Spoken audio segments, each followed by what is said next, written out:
I am NBC Sports Raiders insider Scott Bair, and you're listening to the Pillaging Podcast. You're listening to the Pillaging Podcast, companion podcast to PillagingJustForFun.com.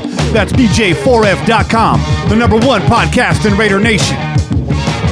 Tune in every week wherever podcasts are found. Call in and leave a message to be played on air at 408-909-PJFF. This episode brought to you by DC4L Custom Tees.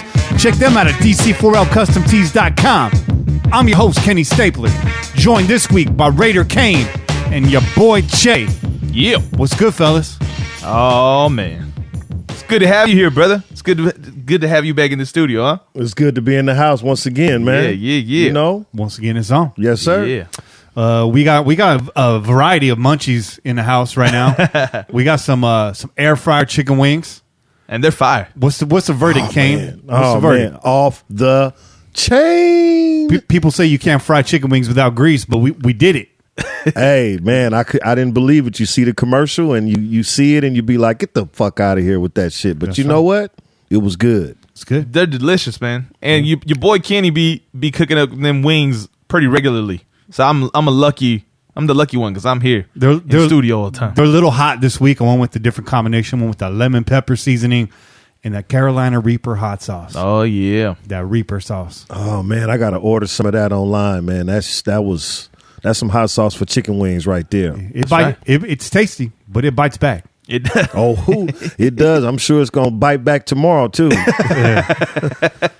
It'll get you. And Kane, you got a bit of a sweet tooth right now. You got some Jolly Ranchers in front of you here. Yep, Jolly Ranchers, and I got some cherry slices. So I was kind of like throwing it back to, I don't know if our listeners remember this, but back in the day before Jolly Rancher came in bite-sized pieces, they came in sticks. Do you guys remember the Jolly Rancher stick? Yeah. Yes. Yeah. That flat stick. Yeah. You can, like, if you ate it the right way, you can shape it into a shiv. Stab your cousin with it. And that's how you jack somebody for the rest of their Jolly Ranchers. Yeah. Absolutely. So for obvious reasons, they don't sell the stick no more. That's no longer on the market. Man, you know them was like 15 cents. 15 cents, yeah. 15 cents, Sounds man. about right. Get one of those, a pack of Cherry Clans, and some lemon heads. And Cherry Ooh, Clans. Cherry Clan. Yeah, I used to love them, man. Yeah. And lemon heads. Lemon heads. I was all about Alexander them. the Grape. I was all about the lemon heads. What was it? Those, what would they call them? Boston beans? Boston baked beans. The Boston baked beans? Yeah, those are good too. Yeah. Those are hella Yeah, good. those was good. Them peanut. Yeah, those were screaming. Yeah, so we got a big show, but we got to start the show off right, like we do every week. Oh, you know. And Che, why don't you crack the top off one of them cold ones? Oh, You're the real MVP. Oh, You are the real I do MVP. one live too. Oh, so nice. Yeah, boy. You already know what time it is, y'all. I saw some people in the chat talking about what they were drinking on. I'm happy to hear that you're partaking in the chelas tonight with us. But tonight on Chelas con Che, we got this, and this was a recommendation on Twitter. I hope you're listening today, brother. The Mind Haze IPA from Firestone, right there for you. I had seen this sixer in the grocery outlet, you know, where I get all my brews. Still waiting on that sponsorship. And I passed it up. I was like, you know what?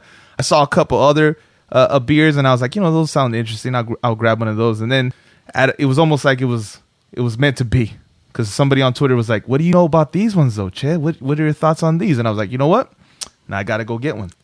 And my thought is, it's a pretty damn delicious beer. What do you think, brother? You've been sipping on one. Oh, man, it's off the hook. I'm waiting for the next one. What's it taste like, though? What's it taste like? I got you right here. What's it taste like? Well, it's an IPA. All right. It's actually a pretty smooth IPA. Actually, very smooth. It's not too strong. Not too hoppy. It's one of the it's not too hoppy. It's one of those IPAs that you could probably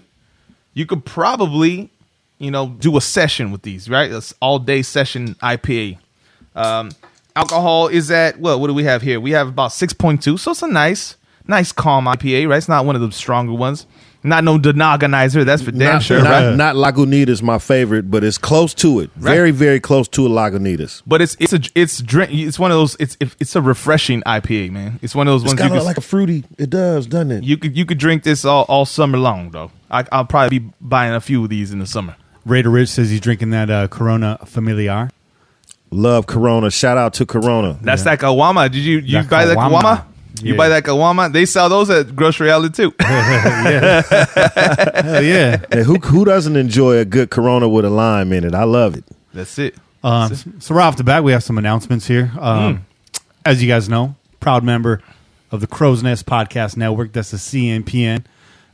We're launching a flagship show. It's called the Crow's Nest Podcast. Yeah, Proper. that's right. Often referred to as the Nest up here in the Crow's Nest. We've been working on it for a little while. All the music is set. We got our sound drops coming in. We got guests we're lining up. Nobody you may have heard of, but people you're going to be happy to hear from. I'll say that. Oh yeah. And we got a release date coming up. We're looking at a release date of either March 19th or March 26th. By the way, the week, I believe, of the I want to say that's the 17th, Sunday the 17th. The Pillaging Podcast will be off the air. We'll be talking about the Crow's Nest tonight after the show when we're going to release that. We might release that during that week, record it early, release it for you guys so you have some content. The first episode, at the very least, will show up on this feed right here. If you want to continue listening to that show, you're going to have to go subscribe to it individually, and we'll give you guys some more direction on that. But it's going to be the Crow's Nest Podcast, so should be pretty easy to find. There is another Crow's Nest out there, and we'll make it easy for you to distinguish between the two. Shout out to Just Win Johnny, One Nation Fanwear, for designing the logo. He's working hard on that right now. So yeah, that's the update on the Nest. I know you guys have been asking for it. It is coming. It's going to be good. It's going to be quite nice. Good times. Also on tonight's show, we got a guest. We got Dwayne Douglas, CNPN's newest member. Oh yeah. So welcome, Dwayne. That's the Put On Waivers Podcast. We've been trying to get Dwayne into the network for a while now, and all the T's are crossed, all the I's are dotted, and so we want to welcome Dwayne to the network. We're going to do so in pillaging fashion by running them through the 2-minute drill, and of course talking to him about the Oakland Raiders. That's right. Which we can say now. We can say the Oakland Raiders. And thanks again for all your donations. And real quick, merchandise, One Nation Fanwear plug. You guys already know about DC4L Custom Tees. We're plugging One Nation Fanwear real hard right now. And make sure you go check them out at onenationfanwear.com. We're going to take just a really quick break here at the start of the show. And we'll get right back on the air with you guys. Yeah.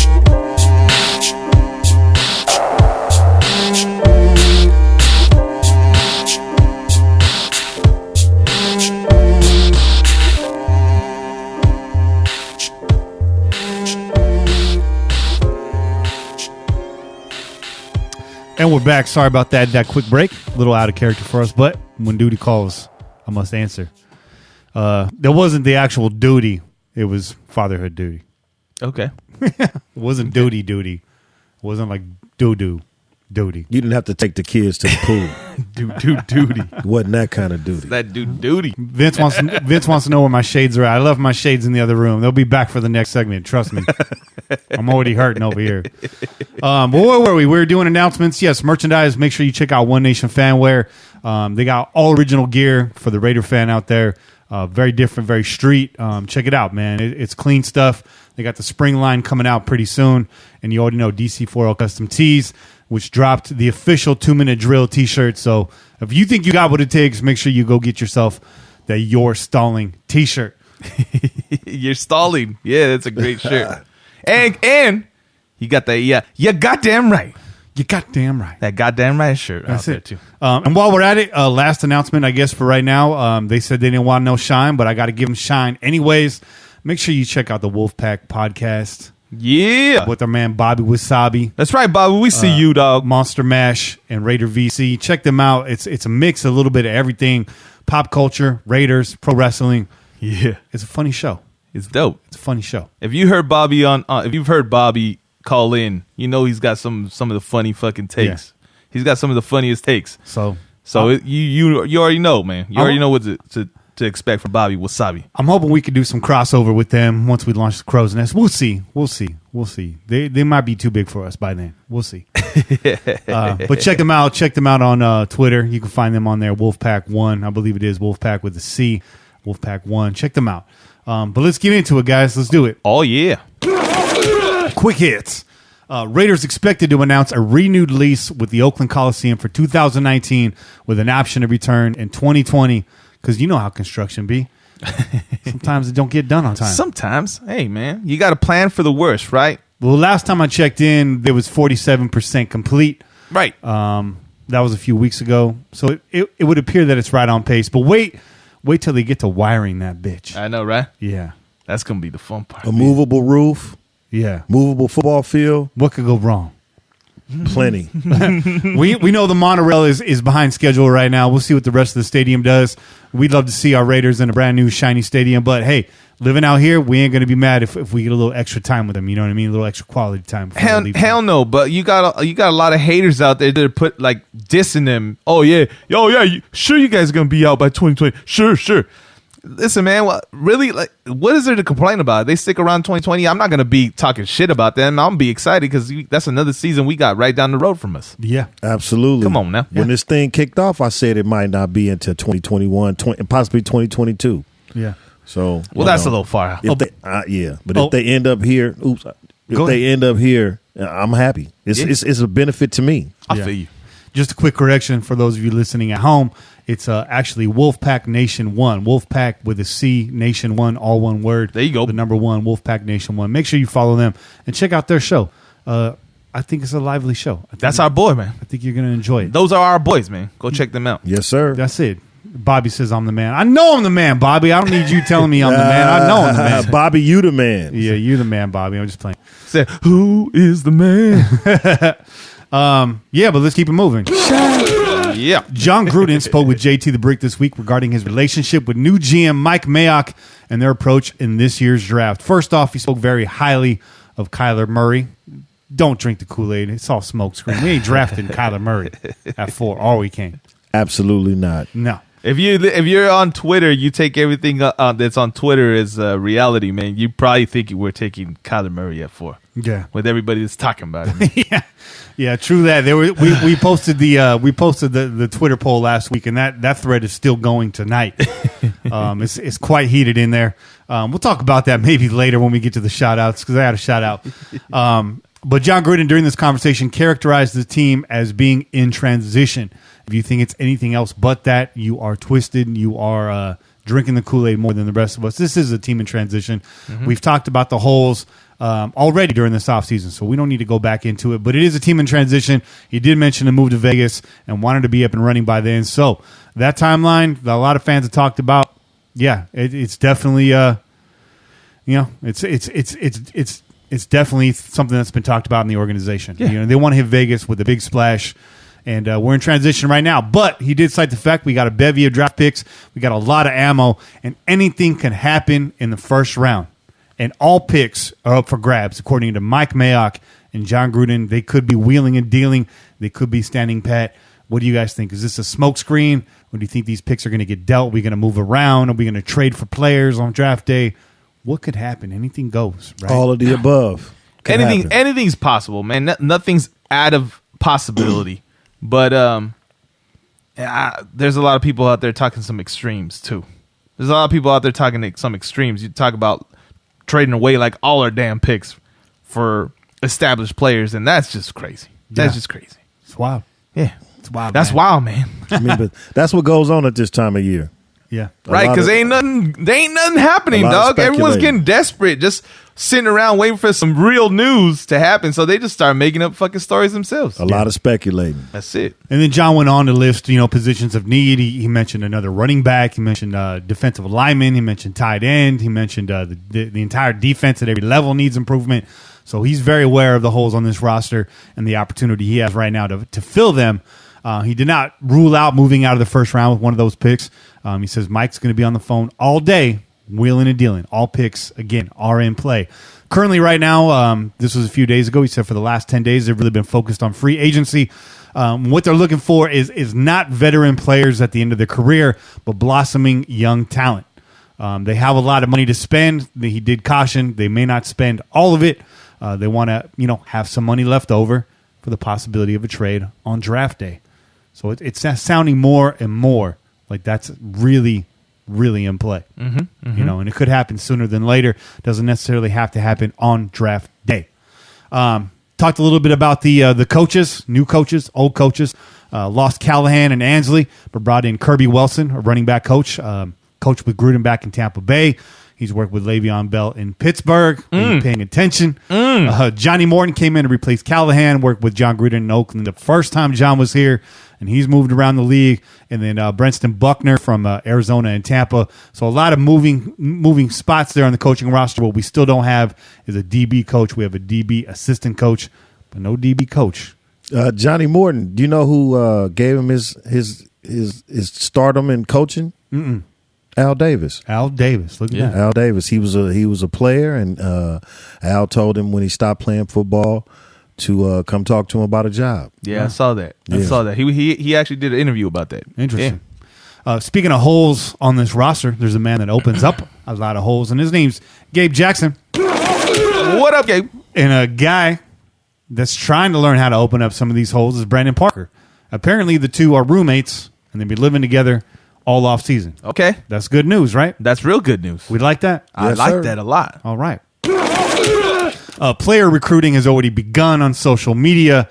First and foremost, Jalen Richard took to Twitter to try to recruit Antonio Brown. And another Bay Area native, not a Raider, but a Bay Area native, recruiting Le'Veon Bell out there the other day was Damian Lillard. Bell said, "Where should I go now?" And Dame said, "Raider Nation." Interesting. Very interesting. Hey, you know what? Dame Lillard's he's a dude, man. That's the dude right there. He's a Portland. He's on the Trail Blazers. I'm a Laker fan, but he's the guy right there, man. He's repping the Raiders to the day he dies. Yeah, he's from Oakland. He's from diehard Raider fan, diehard A's fan. Yep. Yeah. Those of you on the live stream right now, hearing those pops, we hear them too. They won't come out in the audio recording, so if you guys are listening to this on audio, you don't know what I'm talking about. But we'll work on the break. It's an issue. Don't worry about it. Just keep drinking. There you go. They'll go away. They'll disappear. They will. Fact. Those are facts. That's right. It's time for Silver and Black Facts, brought to you every week by Pro Football Focus. Make sure you follow them at PFF_Raiders for all your Silver and Black Facts. Fact. Here's a fact. The Raiders' 13 sacks and 146 total QB pressures in 2018 were both the second fewest of any team defense since PFF began full season data in 2006. Ouch. That hurts. Fact. Arden Key ranked 5th among rookie edge rushers with 31 total pressures, but ranked 14th in pass rushing productivity. Pressures snap with weighting towards sacks. So just a little breakdown of what that is. Arden Key played way too many snaps in 2018. And that's a fact. Those are facts. Fact. And Frosty Rucker. Shout out to our boy Frosty. Shout out, Frosty. We see you on IG. Hell yeah. Thanks for interacting with us. We appreciate that. You got to come on the Pillaging Podcast. So That would be amazing. I want to hear Frosty Rucker run this 2-minute drill. That's what I want. Oh, Yeah. Wouldn't that be dope? Speaking of running, Frosty Rucker ranked 11th amongst edge rushers with 22 run stops, tackles that constitute a win for the defense. You know, Frosty Rucker is an older cat. He's a veteran player, but we heard his name called quite a bit this season. we also saw that real cool after the game in the locker room video of John giving him the game ball, right? And him talking about what it meant for him to be a part of the team. That, you know, that he seems like a real dude, man. He seems like a real dude, you know? Yeah, he kind of held the locker room together when it was going through turmoil around week 5 through 8, you know. And that's why you need them vets, man. That's why you need them vets. I personally would not mind seeing Frosty Rucker back on this roster for that kind of reason. You know what I mean? As depth, not starting. You know what I mean? Yeah. And not just because he likes our posts, man. Yeah, not just because of that either. he be liking them chill out posts, though. He does, man. He does. Yeah. Hey, come over here and have a fucking chill out with us, Frosty. Yeah. Crack a I chill got out. some extra ones, dog. That's it. Fact. We got some overall PFF grades for edge defenders on the Raiders. I'm not going to go through them all because a lot of these guys aren't here anymore, or they're really just nowhere to be seen. Guys like Shalik Calhoun, Bruce Irvin, and that just shows you how thin this edge rusher class is on the Oakland Raiders. This position, this depth chart at position. So the notable guys that are on here: Frosty Rucker and Arden Key. But we will go over some of these 2019 free agent edge defenders. Here we go. We've talked about this last week. I know there's a lot of edge defender talent coming out in this draft, and everyone's high on that, and that's cool. I'm all for drafting an edge defender. I hope we do. But I also would not be mad at us signing a veteran edge defender. So what I'm going to do, guys, is I'm going to read off the top 5 edge defenders in free agency as ranked by PFF. And Cain and Che, I want you guys to play GM and give me one guy out of these 5 that you wouldn't mind signing this year. So number 1 at the top of the list is Trey Flowers, coming out of New England. He graded out at a 90.4.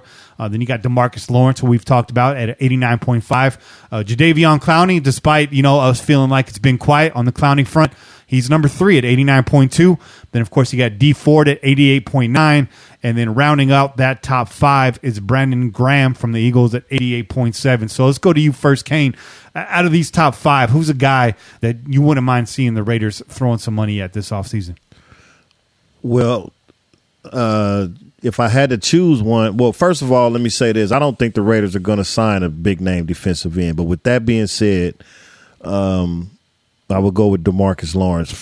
He's the most consistent. He has the most sacks in the last 3 years, and he's probably going to have another 3 or 4 seasons where he's going to give you 10 or 11 sacks a year. Okay. Yeah. I like that. You like that? You like that? You like that? So, Che, now it's on you. He had DeMarcus Lawrence. I can't really argue with that pick with Cain. Well, you know what? You narrowed it down to that top 5, those first 5 that you read. I actually have somebody else on that list that's further down that I like, that I would actually prefer if we could get our hands on. But because we're going with the top 5, I actually would not be mad. And, of course, this is depending on what the price tag is. And timeout, really quick. I actually skipped over a player. I put Brandon Graham in that top 5. He's actually not in there. It's D Ford. Okay. It's D Ford. Well, you got D Ford at 4. Well, where's Frank Clark on that list? So I was right. Frank Clark is at 7. Okay, I see him down there. Okay, and that's the guy that I was looking at. Yeah. Right. But if we're talking about the top 5, I'm gonna say Clowney. Okay. And this is why I say Clowney. Clowney came in the same year as Khalil Mack, right? Mm-hmm. So he's got youth on his side, right? Okay. He was also out really early on in his career, right? Mm-hmm. So I feel like he still has a lot of development to make. He's got a lot of progress to make still on the field. He hasn't been on the field as often as other players, so I think he could develop a lot more. And when he came out, he was highly touted. He was the number 1 guy, right? Everybody saw him as the number 1 edge rusher. They didn't think Khalil Mack was going to be the guy that everybody knows now. They thought Jadeveon Clowney was the guy that you take, and that's why they took him. Yeah, that's why the Texans took him. So I think there's upside for him. We've seen him; he's a freak, right? He's athletic, he's long, and so I think there's potential for him to have a breakthrough, right? I think we have yet to see the best of Jadeveon Clowney as a player. I agree with you with that. So that's why if we're talking about the top 5, I would take him. Take him. My turn. I'm kind of actually going off of the chat here, and Sean's actually stealing my thunder a little bit. And I what I'm trying to say is I agree with them. My guy's Trey Flowers, the number 1 guy. Why not get the top guy? New England, after reading Michael Lombardi's book and kind of getting some insight into the New England philosophy and Bill Belichick's way, is, starting the day after the Super Bowl, he goes back to the books and he sees what people are due, who's up for a contract, who's going to stay, who's going to go. New England does not overpay for players. They never throw big money at free agents. So Trey Flowers is getting out of New England, whether you believe it or not. He's out of there. I say if you're going to throw money at a guy, throw money at Trey Flowers. Jon Gruden's known to be a big fan of Bill Belichick. Right. Getting a guy coming straight out of that system that he can plug into his defense and have Gunther get after it. I'd like to see Trey Flowers in the silver and black. Wouldn't be mad at any of these picks. I like DeMarcus Lawrence a lot. He's 26 years old. He's got youth on his side as well. Clowney, I think the only red flag is injury right there. Mm-hmm. But again, wouldn't be mad at that either. Getting a veteran defensive end, pass rusher, Clowney, big dude, and having a young rookie come in and learn underneath one of these veteran free agents, and still being able to retain that guy for like 3 more years, 2 to 3 years. It's a win-win situation. And again, it takes snaps away from Key, which is a good thing. He's not the every down guy. I see him more of like a special weapon, speed guy, something like what Bruce Irvin was, right? But younger, and I feel like, poised to have more talent and a higher ceiling in the NFL than Irvin had. Irvin, same story with him right after Khalil Mack getting way too many snaps on this defense. You saw him get gassed. He's not meant to be that every down pass rusher. And that's kind of how I feel about Key. That's not a knock on Key. I say plug him in there, get him in there with the fresh legs, put him in on the hit squad. You know what I mean? Put him in on the hit squad. Them third down plays and just stack it, and then now you got your Farrell in there, or your Josh Allen in there, you got your Clowney or your Lawrence on the side, Trey Flowers, and you got Arden Key coming in too, standing up. But now that's a pass rush. That's a pass rush. Yeah. Right? You got Mo Hurst. You still want Mo Hurst. Mo Hurst coming up the middle, you know what I'm saying? So getting Hursty. Yeah, getting real Hursty. But those are our silver and black facts. Oh yeah. Fact. Keeping it real tight, real quick moving segment this week. Hey. And shout out to Mike Grelly over there at PFF for hooking me up with facts every single week. We have some good conversations in the Gmail, because that's where it goes down. That's where it goes down in the Gmail. That's where it goes down. It goes down in the Gmail. But without further ado, we do have a guest tonight. We got the newest member of the CNPN coming on tonight. Dwayne Douglas. If you're not already following him, make sure you go follow him. He's going to give you his Twitter as he comes on. Yes, he's going to do the 2-minute drill. Yes, that's his initiation. Do I care how he does? No, because we love him anyways. So we're going to take a short break. When we come back, it's Dwayne Douglas. Yeah, boy. Yes, sir.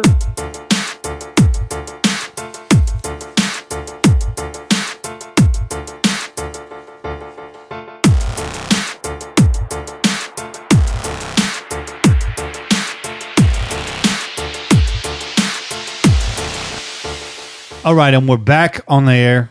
Short is coming on. Dwayne, welcome to the show, man. Welcome to the network. How you doing tonight? I'm good. How you doing? Doing well. What's going on in the world of Dwayne Douglas at the moment? There you go. At the moment, Dwayne Douglas is. I'm just kind of hoping Spike Lee gets his Oscar tonight. Oh, you watching the Oscars?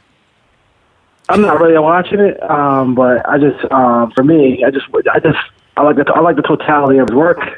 Mm-hmm. He's one of my favorites, and I just want to. I mean, like, I'm not sure how many Oscar quality films people have in the belt, because you have so many. You gotta get the story, you gotta get everything got to be right for it to be Oscar worthy. So, for his sake, I feel like Malcolm X should have won it back in the day, but yeah, there you go. This is his opportunity to grab one, I think. Yeah, I felt that too. But then Denzel came back. I think it was the next year, the year after, he won it for Training Day, which was a good movie. I felt he deserved it more for Malcolm X. But you know what? He got that statue regardless. Props to Denzel. Let's get right into it, Dwayne, man. Tell these people where they can find you online, and how can they find your show. Tell us a little bit about that. Yeah, so, you can Put On Waivers, PutOnWaivers.com is the website. You can download the show there, or you can obviously go to iTunes and you can download it there. That's kind of where we live right now. It's me and my partner James Amato. You can see me on Twitter at RTPOW Podcast, and you can catch James on Twitter as well. For us, it's just more. We've been doing it for a while. We talk about all sports, and I think that's one of the things that we just love to do. Put on waivers is just a term that we talk about here when somebody gets cut. Yeah. So for us, we just wanted to just bring our views of sports as far as baseball, basketball, and of course the National Football League. Which is the only hard part about it is my man James is a Patriot fan, but he's a real Patriot fan. Okay. So I gotta respect him. The guy, he can rep from Tony Eason to Andre Tippett to Stanley Morgan, and before. Yeah. So it's not like some of these 22-year-old Patriot fans who never had a losing season in their life. Yeah. Look at Dwayne right there, sleeping with the enemy. Yeah. Yeah. You know what though? You gotta know the enemy a little bit before you know what I'm saying? Yeah. Yeah. Hey, he's infiltrating, dog. He's infiltrating. The only piece of Patriots memorabilia I own is Hold on to your phones. Yeah. Jim Plunkett's rookie card. There you go. Fair There you enough. go. You damn Fair right. enough. You goddamn right. If you had said Mike Haynes, that would have been acceptable too. True that. But for me, just growing. I mean, like I became a sports fan just growing up. Just sitting on the front porch. I grew up in Connecticut. My family's from Jamaica. Got to the Yaman. But my grandfather loved baseball, and we used to sit on the front porch and just listen to Red Sox baseball on the radio. Uh-huh. And it was on the TV, but baseball is the one sport where you can listen to on the radio, just relax and just, he would have his, that Jamaican rum, 150 proof. I mean, you could start a car with that. Wow. But and the only beef I had with the Red Sox was the fact that they didn't give him a ring before my grandfather passed. Like, he said, like the last World Series you saw was '86. So, and that was one not to see if you're a Red Sox fan. But as far as that, I mean, and then he was a Cowboys fan. I was like, Cowboys, I can't do this Cowboy thing. So, so I just thought, my affinity kind of just drifted to the Raiders. Have been since I was a little kid. Used to not posters, but I used to cut out Sports Illustrated and like put them on the wall, like Marcus Allen and all the boys like that. So that's where I come from as far as that goes. It was hard in Connecticut. It was actually easier in Connecticut because when I grew up, the Patriots weren't good, but as time went on, they became good. So it was a little bit harder. So how exactly did you become a Raiders fan living out there, Dwayne? Well, I think what you can, the way I started being a Raider fan was basically NFL films. That's how I became a Raider fan. Because I remember just watching when ESPN was on in the early days, they didn't have as much content. So but once they had NFL films, I used to watch so many videos of, old time football games. And I'm like, how does this one team have all these games named after them? Holy Roller, the Ghost in the Post. Like, I'm like, this is crazy. Like, this one team has this many, and I remember Steve Sibble going to the vault, and he broke down how many reels of film they have for each team, and then he showed a reel of film, almost just like 2 racks just for the Raiders. Wow. Yeah. And that's where I'll never forget that episode of that show. I was like, that's crazy, that's sick. Like, and plus, there was a game they had on. It was the year that Montana beat. My years aren't great, but the year I think it was the year that Montana beat Boris Esiason in the Super Bowl. Oh, right. And that season, I believe the Raiders were in LA and they played. The division was terrible that year. Seattle wasn't in the division at that time, and if the Raiders had won the game, they would have won the division at 8-8. That's how bad the division was. Wow. They lost that game. But I just remember watching that game and then just seeing how it just was like the atmosphere, like the Coliseum. It was tremendous. And then when they moved back to Oakland, that was pretty much it. But as far as like me goes, I just loved watching that team. And then for me, just hearing like Merlin Olsen and Dick Enberg do the game, that was like our gymnasium. Like for me, like from my father and I, like we knew it was a big game when Dick Enberg and Merlin Olsen were doing the game. Yeah, absolutely. That was the big game of the week. Absolutely. That was the big game of the week. That was a golden era right there for a lot of us. That's one thing that we're excited about your show, just kind of like go back around, is Put On Waivers Podcast is not strictly an NFL show. It's not strictly a Raiders show. I think it brings great content to the network. You guys talk about the major sports, and so definitely check them out if you're a sports fan. You want a little bit more content outside the Raiders. Dwayne Douglas, man, that's your show. That's the show you want to check out. So PutOnWaiversPodcast.com, I believe, right? Yeah. Yeah, and then to follow you on Twitter one more time, it's RTPOW Podcast. So make sure you guys are following that and tuning in, especially if you're a pillager. Make sure you support the rest of the shows on the network, including the Ladies of Darkness. They're out there doing their damn thing. You're damn right. But this is a football show, Dwayne, and it's Sunday. Let's go. And we got no more football. So what's a non-football Sunday look like in the world of Dwayne Douglas? For me, it's like watching spring training, to be honest with you. Yeah, spring training. Okay. That's the only preseason I could watch because it's not only it's just, for me, it's just like when I'm sitting there watching it, it's like you're watching young dudes who could realistically, the top prospects, be on the major league roster. Yeah. So like, so as far as that goes, I mean, but that, and then just kind of looking at the draft for the Raiders, like, so like what are they really, what are the Raiders really going to do in the draft? And like kind of prepping for that, like, because for me, I'm sitting there saying to myself, like, I don't want to draft like last year. I'm a hard critic when it comes to the Raiders. Like, I'm a hard critic. I don't, like, I love them, but like, I can't ride with the pom pom now. Like, I can't do that. I wouldn't be true to myself. Yeah. I gotta call like I see it. Like, I've been through too much losing for me to just forget about what's going on with them. So. It would be irresponsible of you to just drink the Kool-Aid and go along with whatever and be rah-rah and feel like everything's going to be fine. Raiders in the Super Bowl in 2019. That's just not an educated opinion, Dwayne. I respect that. You can't do it. But to me, go ahead. I was going to say, that gives us a nice segue to talk about the draft with you right now. You've had some time to think about it. We got a bevy of picks in the first round, not only this year but next year as well. We there's a lot to work with here in the 2019 draft. So, Dwayne, how do you see this shaking out, at least in the first round for the Raiders?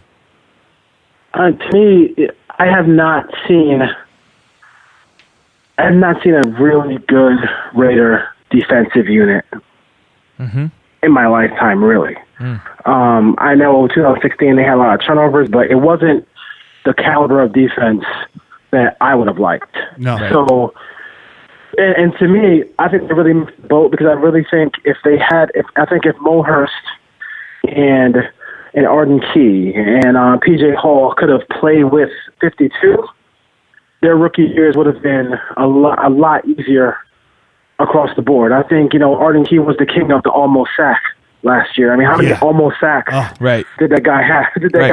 And I feel like I would have personally, it's old news, but like, to me, I would have built the team around, number 4, number 52, but that's neither here nor there.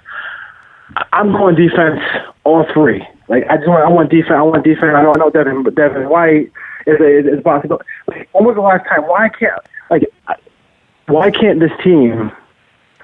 And it drove me crazy when Reggie was there and Jack Del Rio. Like, this team is like allergic to getting a middle linebacker. Like, one of the few jerseys I had is Kurt Morrison. Like, he's probably the best middle linebacker we've seen on the Raiders, forever. And like, that's the central. Even no matter whatever, that's the guy who's calling up the defenses. He's stopping the run. I mean, stopping the run is the biggest thing I want to see. Just stop the run. Make teams one-dimensional. And at that point, then you can take your keys off of everything else. Let Paul Gunter do whatever he wants to do creatively, defensively. Like, if he wants to send somebody off the corner, all that stuff like that, that's fine. But to me, solidifying that defense is huge. I don't care if the best player available is a defensive tackle and we have a bunch already. I don't care. Just go get him. There's no, I don't want to, because we already missed out on Tremaine Edwards. You missed out on Roman James. You missed out on a lot of really good players to draft Colton Miller. Now imagine if they drafted that guy. If they drafted the right guy last year, and they could go out there and get a better left tackle prospect than Colton Miller was, And I also want to see something with Jon. Is Jon going to be an excuse guy for his picks, or is he going to bring in somebody to push those guys? Is he going to bring in somebody to push Colton Miller? Is he going to bring somebody to push the right tackle who struggled all last year? Like, is he gonna do that? Like, I know that the right tackle is staying with Gabe Jackson in the offseason to try to help him get right, but I don't want to see another Raider who got boobs. Like, you know what I'm saying? Like, he's not in shape. Like, Marcus had boobs. I don't want to see another Raider with boobs. I love to say a Raiderette. Like, I don't want to see that. You just be in shape. Yeah, I live in an area where I see a lot of pro athletes, and I just saw Taylor Lewin, who is the left tackle of the Titans. Of the Titans, and like, that dude looked like, okay, that's how a tackle is supposed to look. Like, for real. That's why he makes $15 million a year. Right. It takes two people to get by that. So number one, that's I want to see. That's what I want to see. How is that dynamic going to work between him and Mayock? I know he has final say, but is he really going to listen to Mayock? That's my biggest worry, because he can be headstrong, like no question about it. But just you brought the dude in. He's good. He knows the drafts left and right. Let him do that job, So let me bring you back around to the question again, because you gave me Devin White. You got 2 more picks left on the board. You're going all defense. Who else you got? I think corner wise. Corner wise, I'm probably looking at the corners there. I don't really. For me, I don't. You're not gonna get a pass rusher down there, so you might as well go out there and get as many. Get some defensive back help as you can. Or linebacking help. I'm gonna go pass rusher with the kid out of Alabama, Quentin Williams, or it'd be nice to. I wanted Bosa. I think everybody and their grandmother wants Bosa, but he's trying to go first or go before the Raiders pick. So to me, I don't look at it as. I look at it as a situation where they need to go out there and get the best defensive players available in the first 3 rounds. Build that defense through the draft, and then if you want to go out there in free agency and do your thing with the free agents to fill in the spots offensively, that's the move out there. That's what I would see. The guy who I don't want no part of, because my partner James on the Put On Waivers Podcast is a huge Michigan guy, is Rashawn Gary. Oh, yeah. He already warned me about that guy. So he said, take anybody y'all take. If y'all trade back, whatever, fine. It doesn't matter. But don't take him, because that's one guy who, when you have defensive linemen fail a lot. Like, the offensive linemen get their goat for the most part of the game, but you have to keep that drive going. Look at the way the Patriots and the Eagles Super Bowl went. They couldn't touch Brady all day, but one play, one time, one extra effort won them that game because they forced a fumble at the end of the game. Defensive lineman finally won. You got to have that heart, man. You got to be able to have that. And if you're able to have that, then you're good to go. As far as as far as DeAndre Baker is a name out there. I like SEC guys. Who doesn't like SEC guys? They're not perfect, but at least they're playing against high quality players in that conference. I do like a lot of the Washington defensive backs. University of Washington. Those guys are talented. They're all from Southern California. So they put a lot of guys, the Buda Baker, all people like that in the pros. So you gotta watch out for them as well. I wish I want like a receiver. I feel like just go heavy in the draft, solidify the offensive line. If you protect Carr, that's the biggest key. Yeah, you'll move the football. Don't worry about that stuff. That's the biggest thing. Just go defense. A lot of information there from Dwayne, guys. You guys have any questions for our guy? Well, my question is this. So you said you're going all defense in the first round, but you keep bringing back the point that we need to protect Carr. So you don't think that we should sneak in an offensive tackle at some point in that first round? I just feel like a big time starter is. I would like to go at number 4 with it, but you can't though, because defensively you just can't do it. I think as far as I get it, like you can. I get what I said about protecting Carr, but I think I'm going to bring in some veteran help to the left tackle and the right tackle.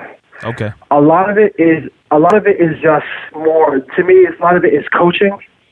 Dante Scarnecchia is like the guy in New England. They pull people off the street. Their first round pick they had, left tackle when he was out for the year. The Patriots didn't miss a beat.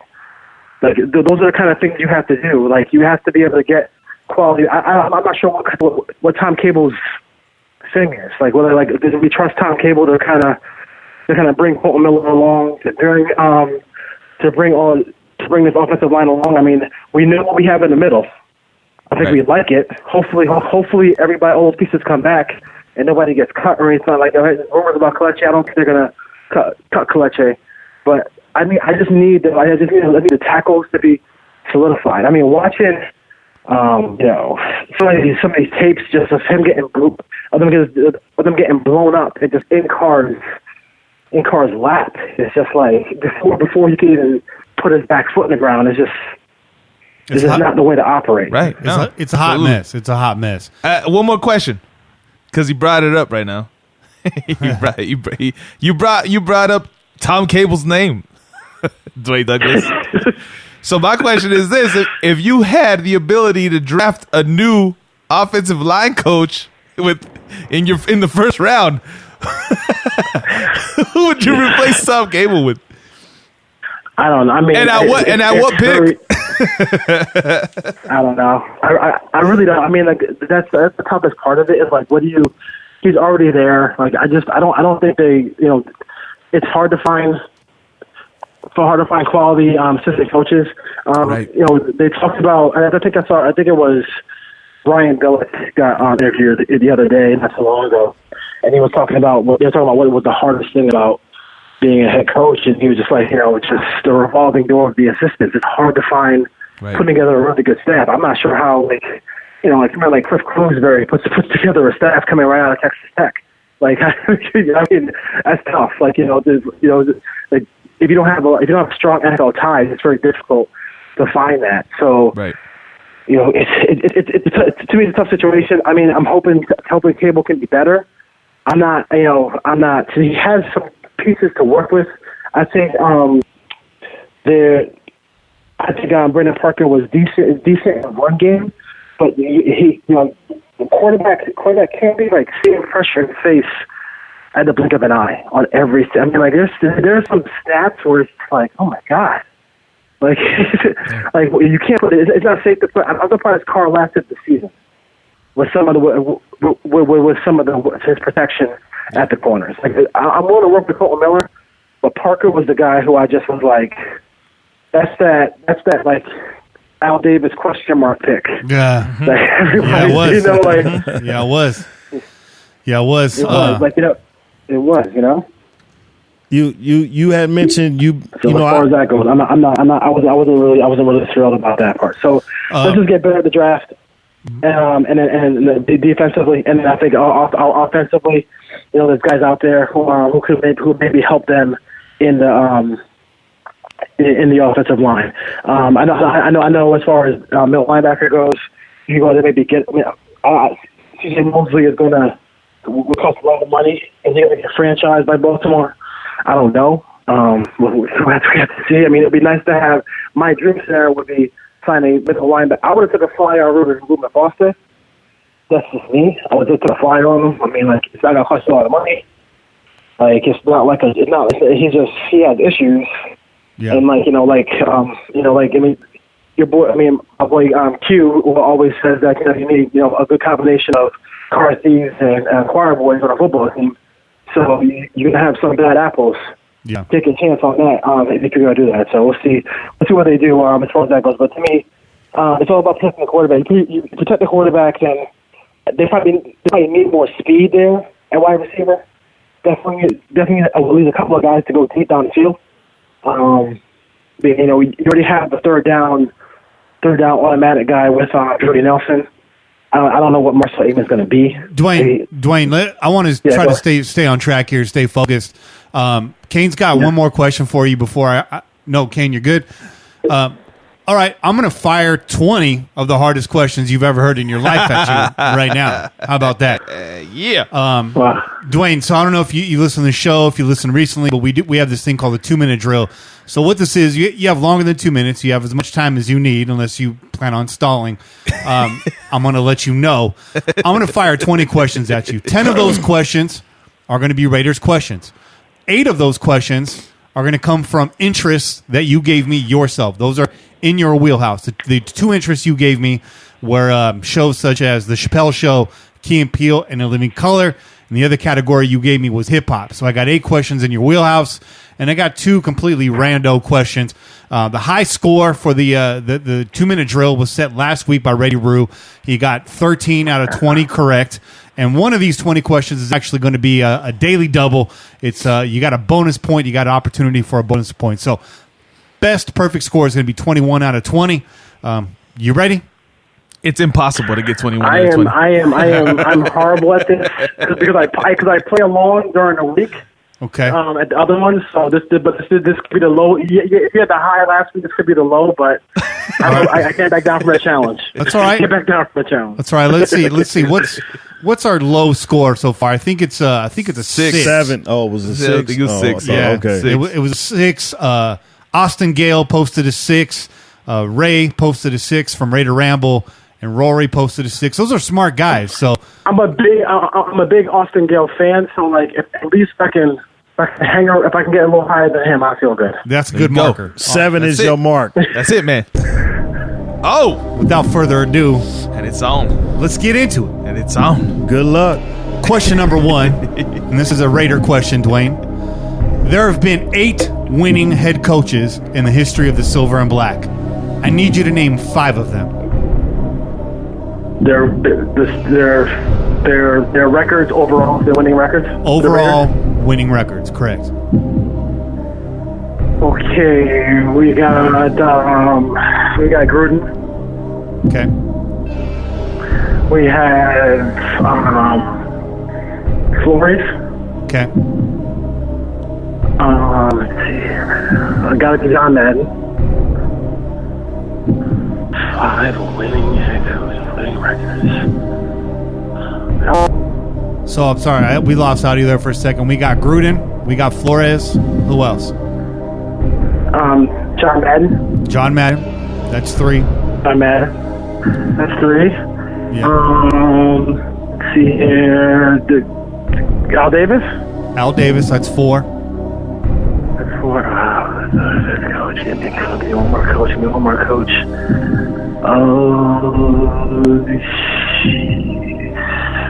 Need one more.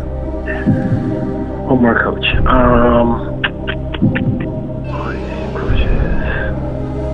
Is he stalling? You're stalling. You're stalling. I'm going. I got one. I'm going. I don't got it.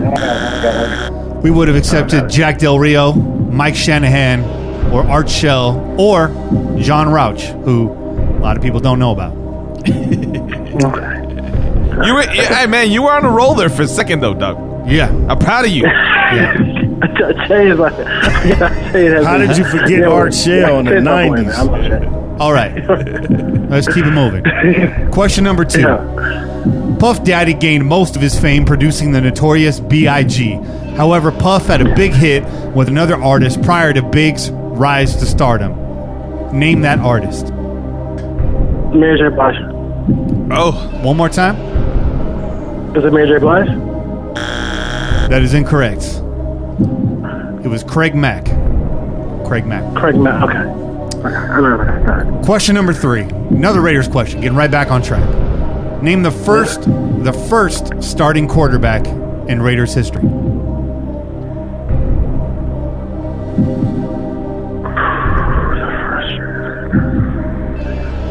Oh man. You're stalling. This is not. I'm definitely stalling. Oh man. First quarterback history. LaMonica. say it. The answer we're looking for is... Go ahead. Who's the answer? Tom. I put LaMonica in there. Who's the first one? Tom Flores. Tom Flores. Tom Flores. Yep. I thought it was LaMonica too. Don't trip. All right. The batting average is horrible. All right. This one, you got to get this one. In Living Color featured a group of dancers called the Fly Girls. Yeah, boy. 2 of them went on to have very successful careers. Name both of them. 2 of them? Jennifer Lopez. Okay. That's one. Oh my God. Jennifer Lopez. Paul Abdul. I don't know that one. Is that your final answer? That's my. I do not know the other one. Paul Abdul was a Laker girl. She was. The lady we were looking for was Rosie Perez. Rosie Perez. Rosie Perez. Yep. This next question is a true or false question. During their time in LA, the Raiders never played a game in Oakland. True or false? False. That is correct. That's right. You're on the board. You're on the board, Dwayne. You're on the board. Didn't go Single up the over. middle. Single up the middle. Finally. This next question is a tough question, and I'm going to dig deep into your hip-hop knowledge. Oh. Zev Love X was 1/3 of the 90s rap trio KMD. He has since gained even more notoriety under what alias? Oh. And I'll give you a clue. He just released an album with Ghostface Killah. Oh, shit. Damn. You just, boy. KMD? Yep. And since you're having a rough go of it, I'll give you one more clue. Should I give him one more clue? Give him one more. Give him one more clue. He always wears a mask. Doom?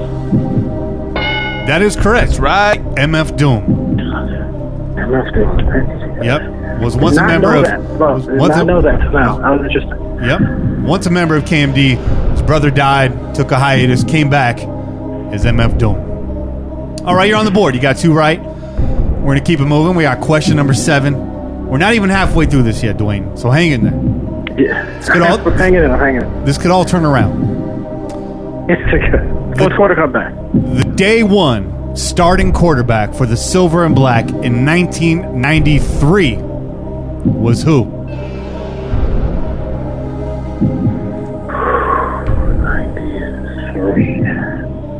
93 Raider quarterback. 93 Raider quarterback. It's 93 Raider quarterback. Hostetler. That is correct. Yeah, boy. Jeff Hostetler. You only got 3 more to go to tie Austin Gale. So I feel good about that. Looking good. The Chappelle Show was well known for its musical guests. Let's say it one more time. I couldn't hear the beginning. Say it again. The Chappelle Show was well known for its musical guests. I need you to name 6 of them. Oh. Okay. All right. Talib Kweli. Okay. Mos Def. Yep. Correct. Tribe Called Quest. Correct.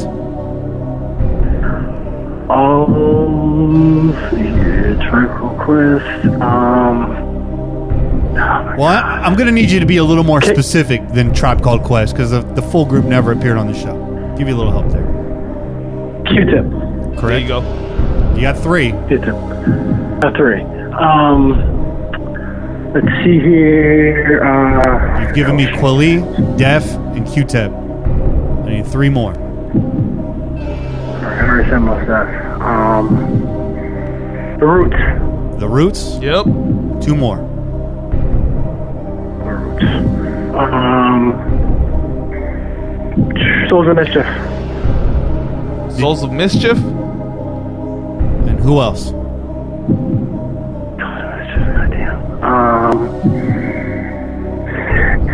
KRS-One. KRS-One. That is actually incorrect. Neither Souls of Mischief nor KRS-One have ever appeared on the Chappelle Show. I'm supposed to. And I list them off for you, but there is many.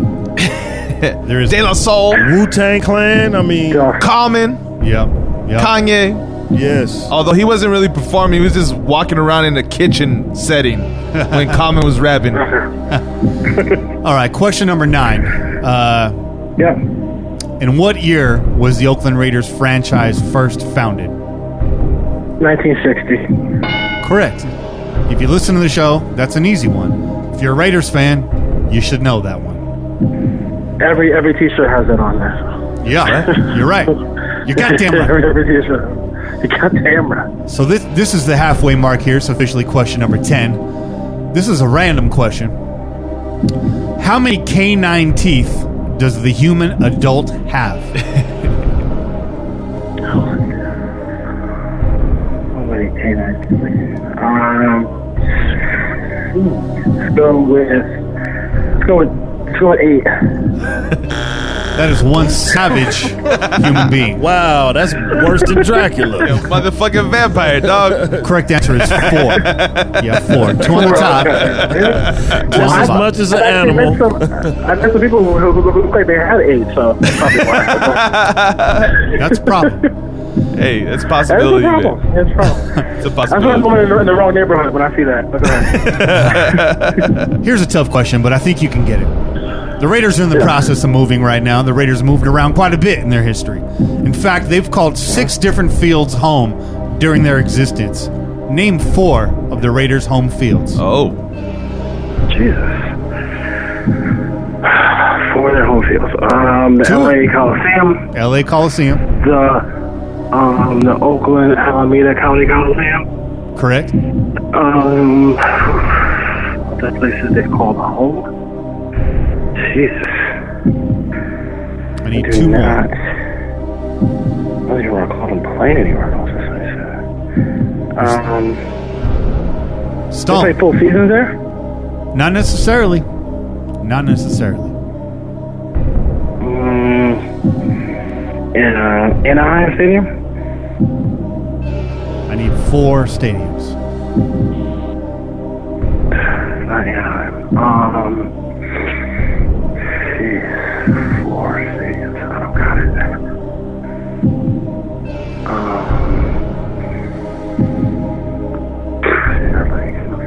You're stalling. I am stalling. Shoot. No, I got it, man. Would have accepted Cal Berkeley. They played 1 game there. Kezar or Candlestick or lastly London or Mexico City. or I'm a Giants fan. I didn't remember them playing Candlestick ever, but yes, I can see Candlestick. or Frank Yule Field. And Cain brings up a good point. The UK or Mexico City would have actually been acceptable. Would have been acceptable. Hip hop question.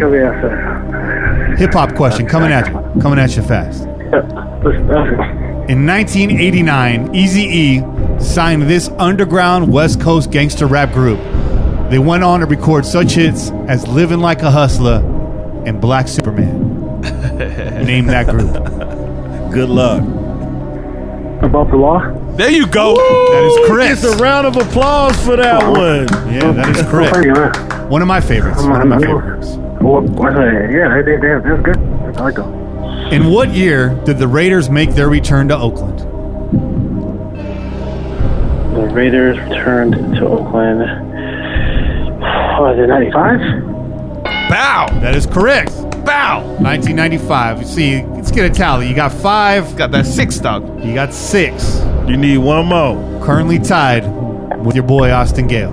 There you go, man. Okay. Name the DJ featured on seasons 3 through 5 of the sketch comedy show In Living Color. There was 2 DJs in the show's history. I need the second one. SW1 is not the answer, right? I'm the one asking the questions.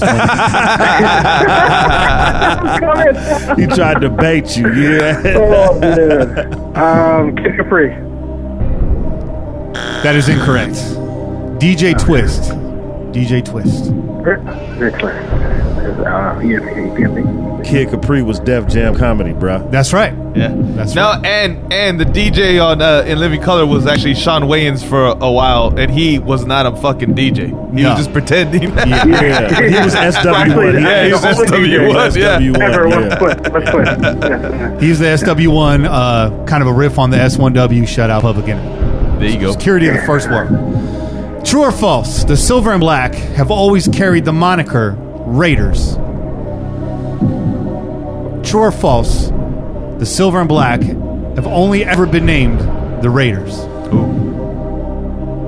Ooh. You gotta know this one. You're gonna lose your Raider fan card. You better pull it out. I'll say false. They've not Sorry. always been. Sorry, that is correct. That is correct. Yes, that's right. For a brief period of about 14 days, they were called the Seniors. When the Raiders were taken over, they put out a fan poll. I believe it was in the Oakland Tribune for the fans to rename the team. It was renamed the Seniors. Later changed back to the Raiders. Actually, they was the Mules first, the Mules. then the Seniors. That's good knowledge, Cain. Yeah. Thank God. Yeah, thank God both those names are garbage. What's that? Wasn't it gold in the uniform? A little bit of gold in the uniforms back in the day too. Yeah, like Chicago Bear uniforms It was a little bit. just pure silver and black. Yeah. All right, next question. It's a tricky one. Mm-hmm. Real name Kendrick Davis cemented his place as an East Coast hip-hop legend with his first record produced by DJ Premier entitled The Sun Rises in the East. What was his MC name? So my boy, just say with the Damager. Sorry, Jay with the Damager. There you go. I got it. Sorry. I got it. That's my dog right there. Yeah, That's my dog. that is correct. The Prophet. J-Ru, the That's my boy. Prophet. That's right. Come clean. Dwayne's coming clean right now. Yeah, I keep hitting the damn wrong button. Is he on 8 right now? he's on 8 right now. Yeah, he's got 8. Oh, You're you up got to 8. Oh, good, bro. You trying to get towards the record here. Currently tied for second place, and you still got your daily double coming up, so it's looking pretty good. It's looking pretty good. All right, man. Question number 17. A car this is a car fourth quarter comeback. Let's go. Keep on. There you go. There you go. Strong second half. You got 4 left. Entering the 2019 season, who holds the record for the most touchdown passes in Raiders history? Entering the 2019 season, car. That is incorrect. Correct answer is Kenny Stabler. Carr is the yardage holder. Yardage record. And yardage, that's why you broke past it. Yeah. I tricked you there, entering the 2019 season. I could have said entering the 1985 season. Would have been the same answer. Fooled you.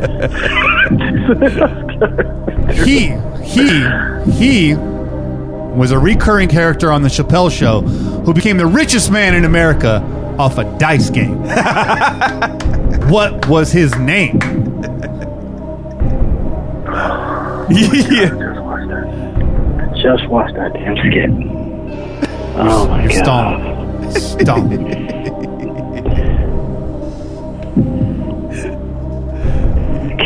Oh my god, what the fuck was that here? The whole series of dice.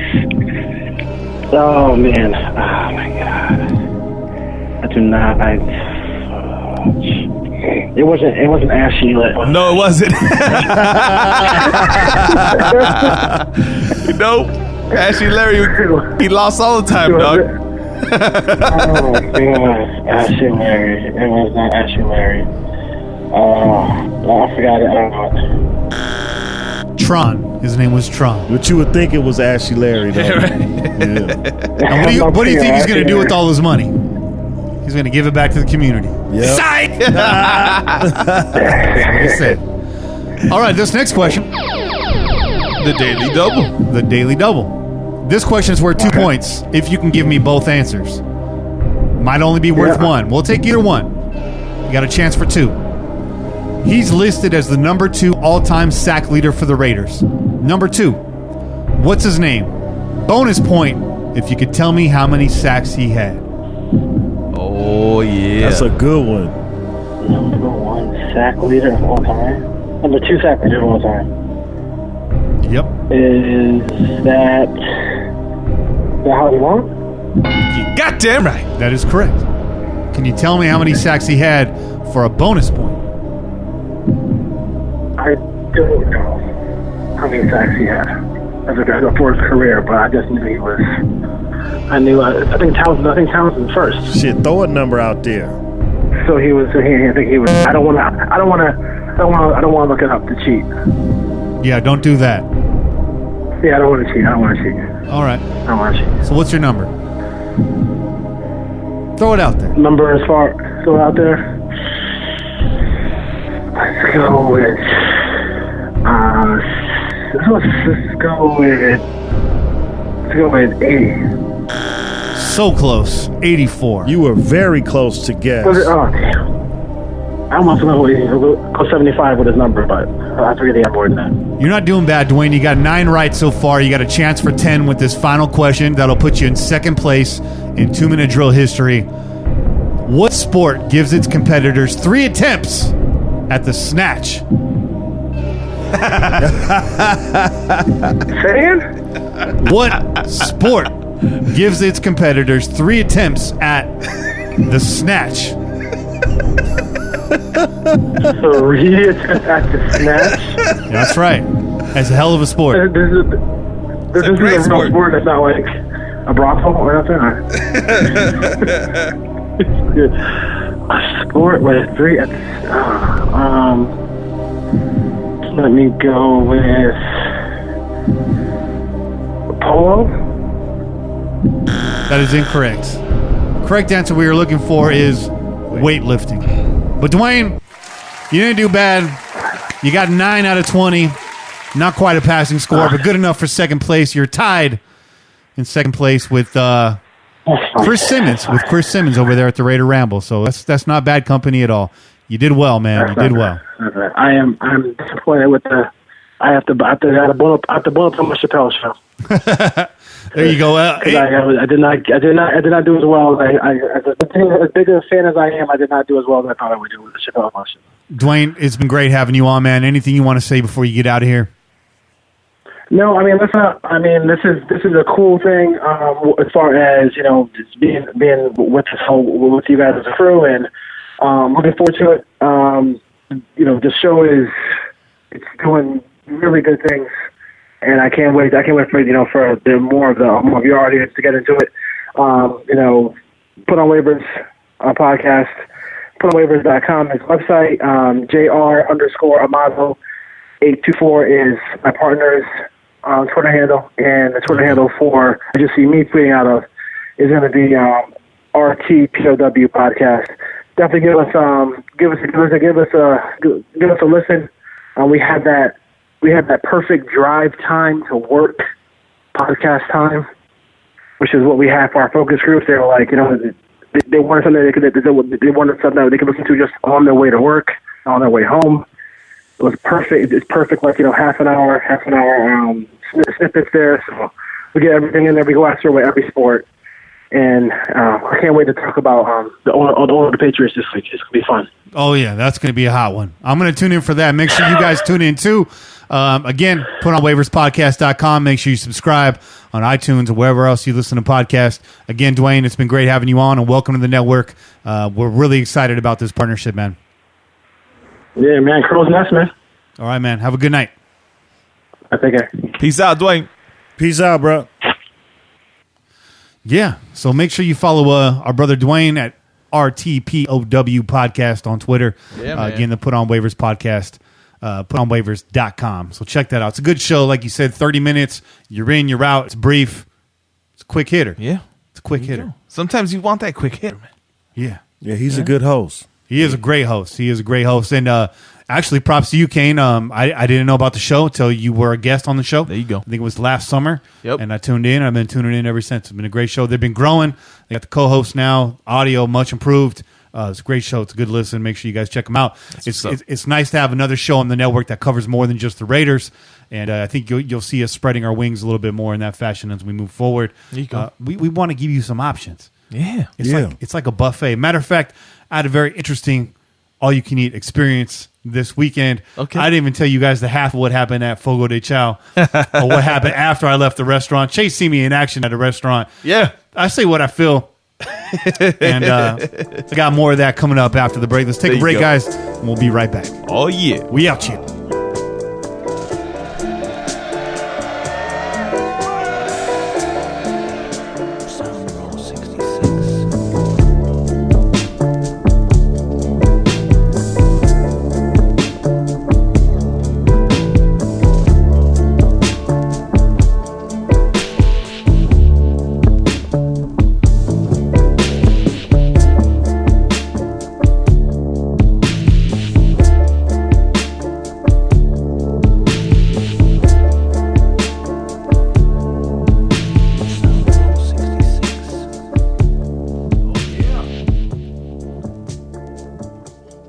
We're back. Hell of a segment there with Dwayne Douglas. Yeah.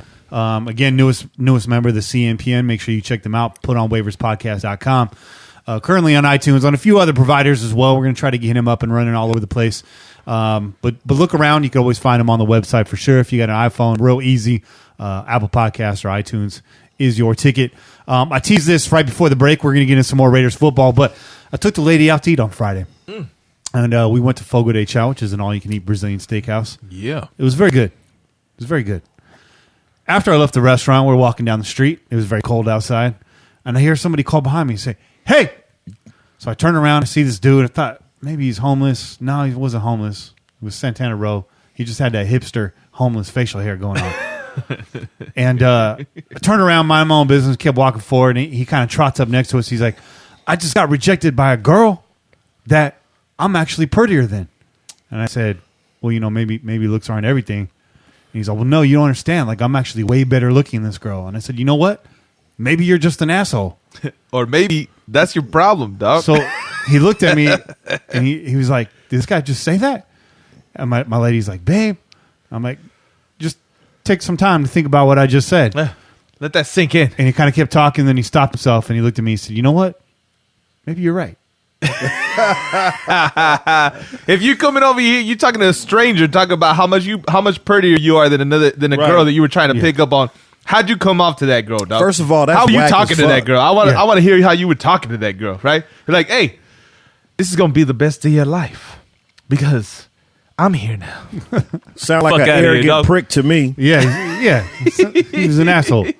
And first of all, girls don't want a guy that's prettier than them. They want a guy. Right? They want a man, dog. They don't want no fucking manicured, goddamn,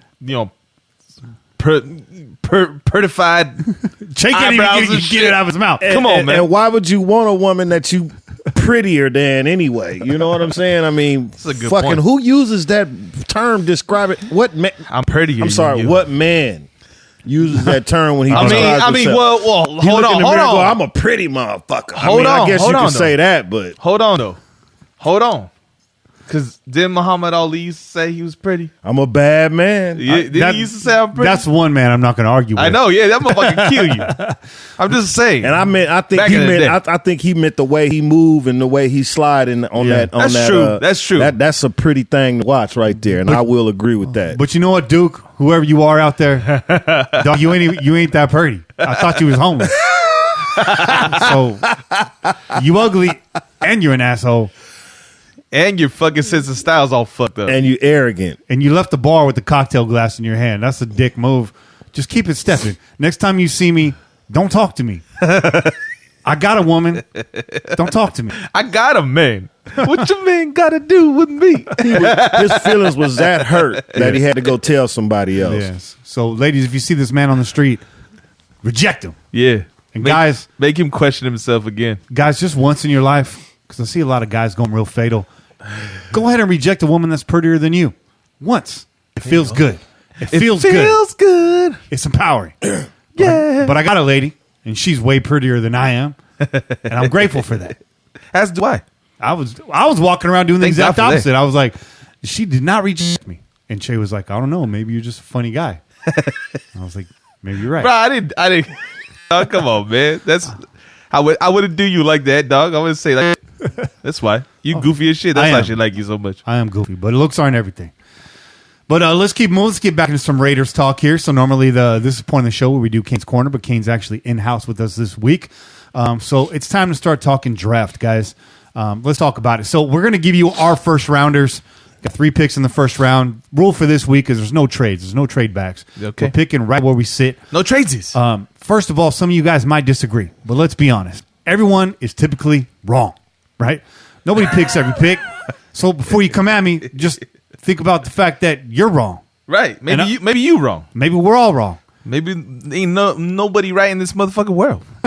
Secondly, before you come at me and say this person or that won't be around at that pick, again, these last few years have really debunked the overall accuracy of these draft power rankings. This is true. So nothing seems to fall where it may. Anything could happen. So let's If you go watch first. last year's draft, that's true. It's true. The year before that as well. Last year's was extremely wild. We saw some talent drop really far. And those of you that have been listening to this show for multiple seasons now know just how far off our picks have been. Yeah.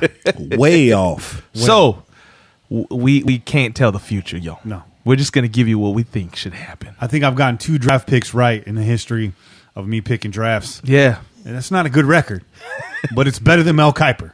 This is, hey. Todd. Point there, man. Now, we may have stated some picks that have done well, that are Yes. doing well No, in the absolutely. NFL right now. Absolutely. We have been correct about that, all 3 of us. Yeah. Yeah. But as We have far as pointed out us some being guys. correct about what the Raiders might do, Tough. Way off. I did pick Carl Joseph. That was You right did. on the nose with that. But let's do the damn thing here, Cain. You were very well versed. You got a lot of notes here. Let's go first round picks 4, 24, and 27. Who do you got on your board and why? well, I'm gonna go with the number 4 pick. I'm gonna take Josh Allen. Why? Because the Raiders need an edge rusher. Yes. They need somebody who can be on the other side of Arden Key and actually play a lot more downs than Arden Key. Yeah. And he's your guy. I think he'll be there at number 4. Do we want to go over what I think the other 3 teams ahead of them do, or No, let's stick to the Raiders picks. Okay, Yeah, let's stick to the Raiders and then number 24, I'm gonna take the linebacker Devin Bush. I think this guy can round out our linebacking core. I love that pick. Yeah, I think he'll mesh well with Lee and Moreau. You know, and make our linebacking core formidable.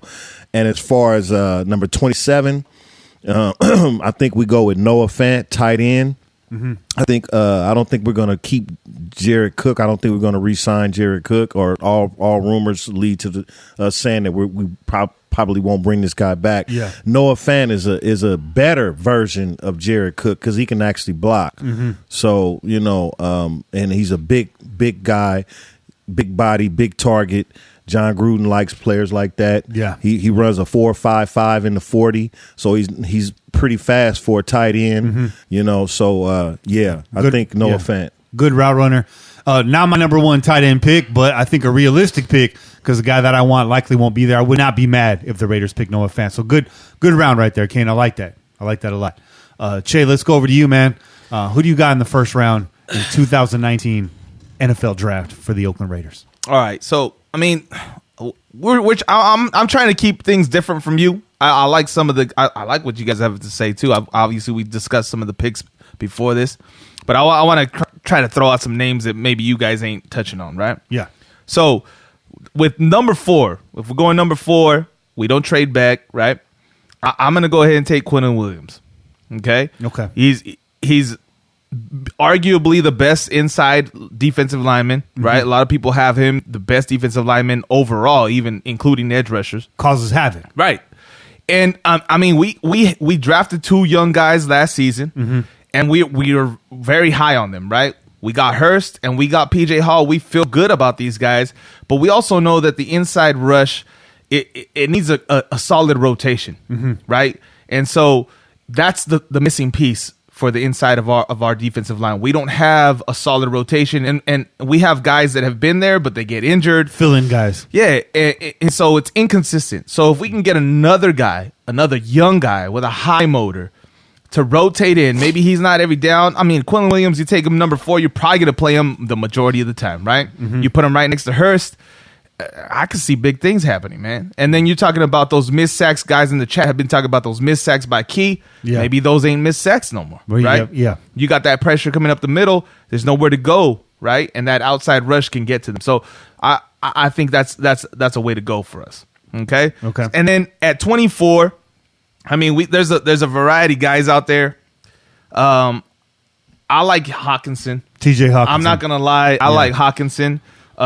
Just because of the prospect of that we're probably not going to bring back Cook. Yeah. Cook doesn't look like he's coming back. Although the other day I saw him post, himself in his Raider uniform, talking good things, but it looks like he's going to try to get that payday. And as well, he should. He should, right? He had a good season. Everyone's always spoke about him as an underachiever, right? He's got all the talent, all the athleticism, and his numbers never produce. They never showcase what his physicality is. his athleticism should be putting out there, right? And so last season was his best season stats wise, right? Yeah. Of his entire career. So go out there and, I ain't mad at you, dog. Go out there and get your paper. If you're going to get your paper, get it. Because you have a short career in the NFL. So TJ Hawkinson would be great. But if not, and again, 24, I don't know if this guy falls that far down. I don't know. I don't see him falling that far. Yeah, I don't know if Hawkinson falls that far down. But also the guy that I'm thinking, because I want to go different, Greedy Williams. I don't know that he falls to 24, but if he's there, I think you take a chance on a corner because we want to see if we can get a bookend corner with your boy Conley. Yeah. Right? Yeah. So if he's there, I think you take a chance on Greedy Williams, man. Right. And you take him at 24. A guy that was projected maybe in the top 10 who's been falling on boards pretty quickly recently. Right. So, right. And with your 27th pick. And my last guy, and this is somebody, and you made we discussed him a couple weeks back, and you were kind of like, I don't know, man. It's kind of similar to somebody we already have. But dude out of Florida State, edge rusher Brian Burns. Oh yeah, I like that pick. I like that guy. He's got a lot of motor, right? He's real quick off the line. Yeah, he's real quick off the line. And then again, if you say you pair up a Quinnen Williams with a Mo Hurst inside, you got all that pressure coming on inside, and then you got a Key and a Brian Burns on the edges. I'm not mad. I'm not mad at that. Yeah, I'm not mad at that. He's long. He's rangy. The tape That's that I've a good seen on pick. that, I like him. I like how he comes off the edge. You said he doesn't have a whole lot of bend, but you know what? There's a lot of guys that get the job done without a whole lot of bend. Sure do. Yeah, you know what I mean? Khalil Mack, exactly. Right? Exactly. Brian Burns is long. Brian Burns. And he's strong. He is. But is he down to get the friction on? I'm long and I'm strong and I'm down to get the friction on. So, ladies. So I like that. So you got Williams, you got Hawkinson, or Greedy Williams. If he falls that low. I don't know that he does, right? That's wishful thinking. And Brian Burns. Brian Burns. But you know what? The other thing is I feel like there's going to be a lot of guys. There's going to still be some guys that you'll take in the second round that might pan out to be better than some of the guys that go in the first as edge rushers. There's some guys from smaller schools, and we'll get into that, when we talk about the second round. Yeah. But yeah. So I'm gonna go with that. And another thing I know that I mentioned in the past is taking offensive tackle. I think there's some guys, especially if you watch the Senior Bowl, there's some guys at OT that you can take later on in this draft that might pan out to be better than the guys that actually get drafted in the first round. All right. But let me just touch on what you just said. Offensive tackle, I think if we draft a lineman, it's going to be a guard. Okay. And like you said, we'll talk on. I got some notes here on some guys that I like. Yeah. That that may drop. We may reach at 27 like we Colton Miller. We might reach and take a guard at 27 that might be there at 36. Right. So and I got some guys in mind. So we'll touch on that. But I think we go guard. The Colecchio Simile situation is sketchy right now. So you don't know what's going to happen, and even so, it's time to take one in the draft. It is, especially we definitely need somebody to be a backup for sure, That's right? Somebody to grow behind Gabe Jackson and KO. From what I've seen, KO looks motivated. He looks like he wants to come back and do big things. Yeah. And hopefully he returns to form, because we already know if of those veterans that are on our line return to form, man, they're top 1-2 offensive lines in the league, and right? The only guy you got backing up KO right now is Feliciano, who could very well also disappear. There's no depth on that interior offensive line. Right, so it's definitely time to draft a guard, and maybe even two. Yeah, and there's some tackles coming out in this draft that might even get moved inside the guard. So that wouldn't be a bad pick. Pick up one of those guys, and possibly they can go either direction or provide depth for you at the bookend while they're playing interior. If you need to move some pieces around during the season. My three picks, not all defense. In fact, it's offense heavy. With that first pick, I'm definitely going defense. I'm going Farrell from Clemson. Clellan out of Clemson, defensive end. Bringing a vet to spell key, and bringing Farrell to basically get tutored under a vet defensive end. Both of them, right? Both of them get tutored. We should bring in.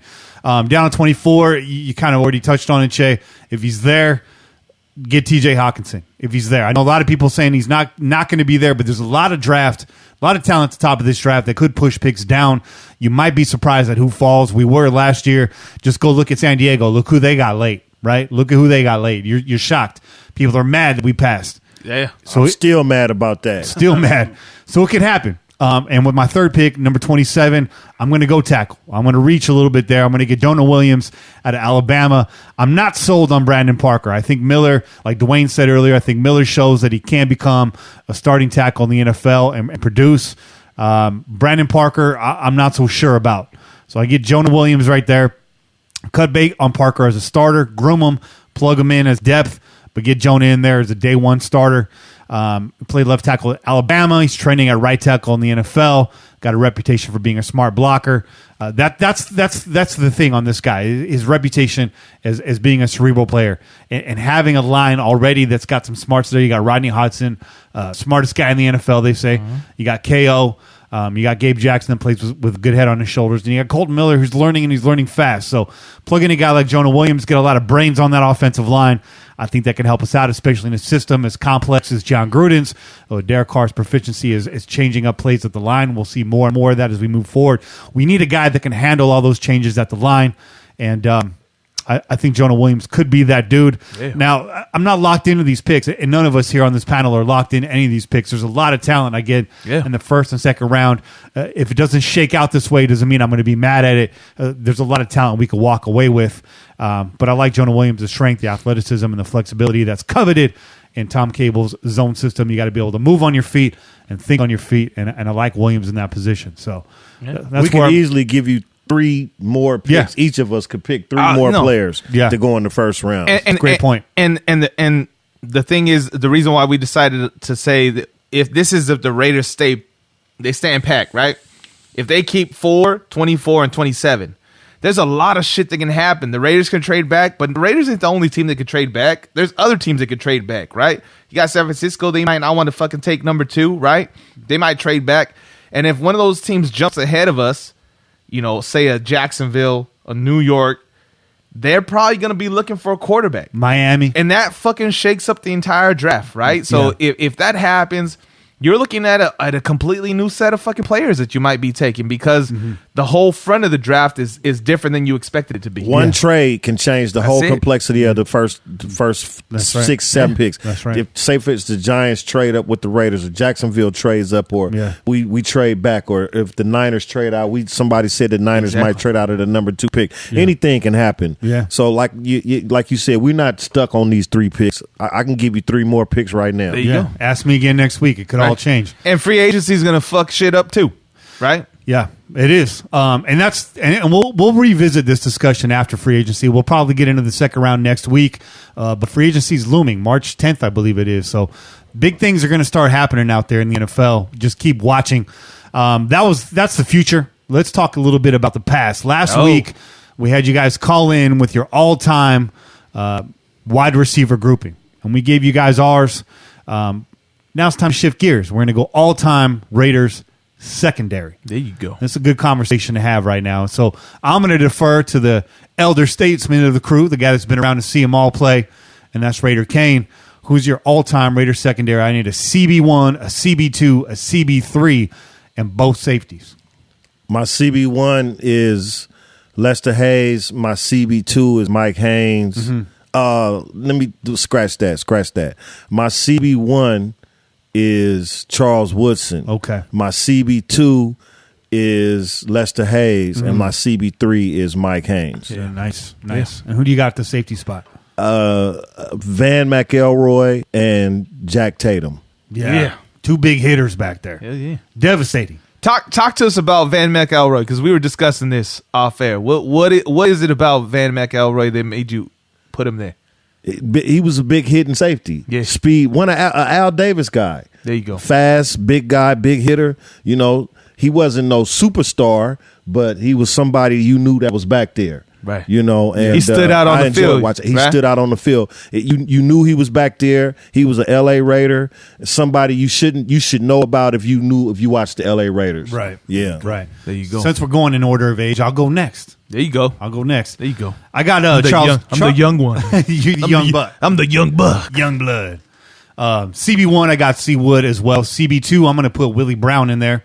And CB3, I'm putting Lester Hayes in the middle, just based on height. He's the shorter out of the two by 1 inch. But you know what? Shuffle the deck. Put any of those guys anywhere. I'm going to be happy. Yep. And at the safety spot, I got my big hitter, Jack Tatum, back there.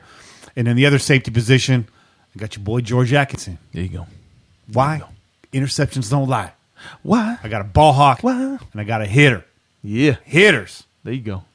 Hitters. Chase, time for you to Get get some up of them hitters. Hitters. Dog. Well, listen, I'm going to sound like a fucking copycat right now because me and fucking Kenny got basically the same guys, okay? There's not a lot to choose from. But I was just thinking about it right now. Honestly, you could fucking put Charles Woodson at fucking safety also. You could do that. You could definitely do that. You know what I mean? Yeah. You definitely could do that. You Best could. safety I've seen since Charles Woodson. So, but obviously, I think anybody that's seen football for the last 10, 20 years is gonna have Charles Woodson as their number one corner, right? Yeah, he's our guy, man. He's our guy. So Charles Woodson's my CB1. I also have Willie Brown. I have him at number 2, and I also have Lester Hayes at 3. Okay. Sticking for days, right? Lester Hayes. Sticking for days. I mean, Lester Hayes. hey, changed rules, dog. They changed rules for that dude. Hey, if Lester Hayes ain't on your list, it's something wrong. Yeah, they changed rules for that dude. And he had to change uniforms every fucking week. They had to buy him a new uniform. And then I have Jack Tatum. I mean, who doesn't have fucking Jack Tatum on their list, dog? Thank you. Come on, dog. Mr. Quick Hits himself. Bro, how many fucking, you see T-shirts, you see videos. If somebody fucking dying on the floor, is probably Jack Tatum to hit him, right? Damn. And then George Atkinson, I got to go with George Atkinson too, man. I got to go with George Atkinson. You have the other big hitter. I say, you know what? You get one big hitter, you get one fucking ball hawk. Yeah, that's sweet and sour. Yeah, sweet and sour. There you go. That's a good. I was gonna make a fucking joke though. I was gonna come out the box and say fucking Reggie. No. Don't do that. Out of here. Yeah, don't do that. Nah, I'm fucking playing. You already know how much we trash on it, man. Yeah. But that's our all-time secondary group. We're going to go to the calls here in a minute and hear what your secondary group sounds like. But before that, really quick, just a quick I see you. I see you. We just talked about our all-time crew, but just before that, we talked about the draft. And we asked you guys in the week with a poll on Twitter. We said the Raiders are likely going to go offensive with at least one of these 3 picks in the first round. We wanted to know which position group you thought the Raiders were going to pick. QB, wide receiver, tight end, or offensive line. By unanimous decision, it was wide receiver. And neither one of us picked a wide receiver with our first-round picks. No. So, and I just want to qualify that and say the reason why is you look at this wide receiver class, there is talent there. But a lot of these guys, I feel, are trending towards the bottom of the first round, in the second round, in the third round, there's still talent. And even in the fourth round of this draft, you can get yourself a wide receiver. So I think the Raiders pick up maybe 2 wide receivers. I don't think they come in the first round. I think you'll see him maybe in the second, third, and then third. Yeah, maybe even later on, you pick up that project guy in the 5th or the 6th. Absolutely. And I think that's how it's going to shake out. But anything can change. Anything can happen. Everybody's wrong.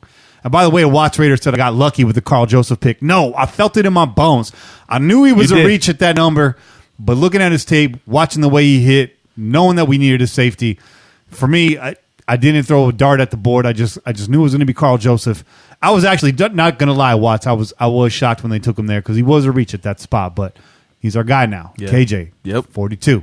That's right. Make it happen. Let's go to these calls and oh shit, see what's cooking. What's that? That Ronnie Lott. You could have said Ronnie Lott too. You could have said Ronnie. He didn't play very long for the Raiders though. He didn't wait there long enough. But as far as one of the best safeties, right? Yeah. That's like you based can't on that say- premise, right? You can't say Jerry Rice when you say one of the best That's Raider true. receivers. That's true. I mean, that's you true. know. That's true. And that's why we left him off of our list. Yeah. From last week, we had that conversation. So it's the same thing applies to a lot there. We got a lot of calls right now. I'm looking at a big list of calls. So let's get into these calls, guys. Let's hear what our pillagers have to say. Yeah. What's up, fellas? Raider Izzy, first-time caller. Welcome to the show, Raider Izzy. Been listening to you guys since you guys came out. Really appreciate it. Awesome show.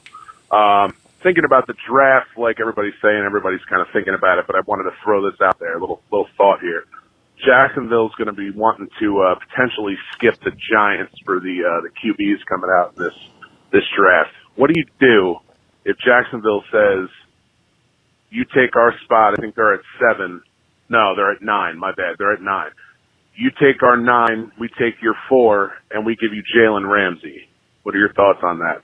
Like I said, Let me pause that right there because that's an interesting trade. You take our Give me 9, Leonard Fournette. we take your 4, and you get Jalen Ramsey. Cain wants Fournette. Give me Fournette. You want Fournette? Long-term solution at running back. I don't know, man. Another first-round pick. I don't know about that because his first 2 seasons he's been injured. He's been hurt. Hurt. And that was his shit coming out of college too, right? Yeah. At LSU, he was injured a lot in college. Yeah. So I don't know. Jalen Ramsey, I haven't heard of him being an injury-prone player. Yeah. And we're talking about getting a bookend corner. Yeah. What about this? Just to kind of tease this out of you, Cain. Leonard Fournette injury history. What if we trade first round picks? You get Fournette, get a 3rd round pick. Would you take that, Shay? Get a 3rd, A first and a third. And Fournette. yes. Okay. Shit.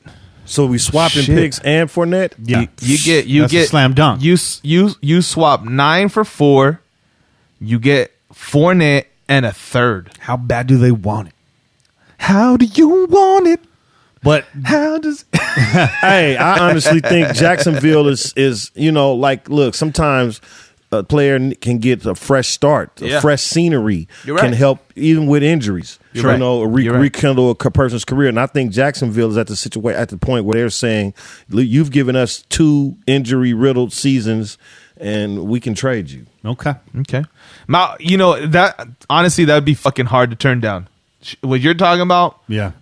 swapping first, Fournette, a former number 1 draft pick, right? Or former first round draft pick, and a fucking 3rd rounder. That's gonna be difficult to pass. That would You be winning difficult to every pass day. it though.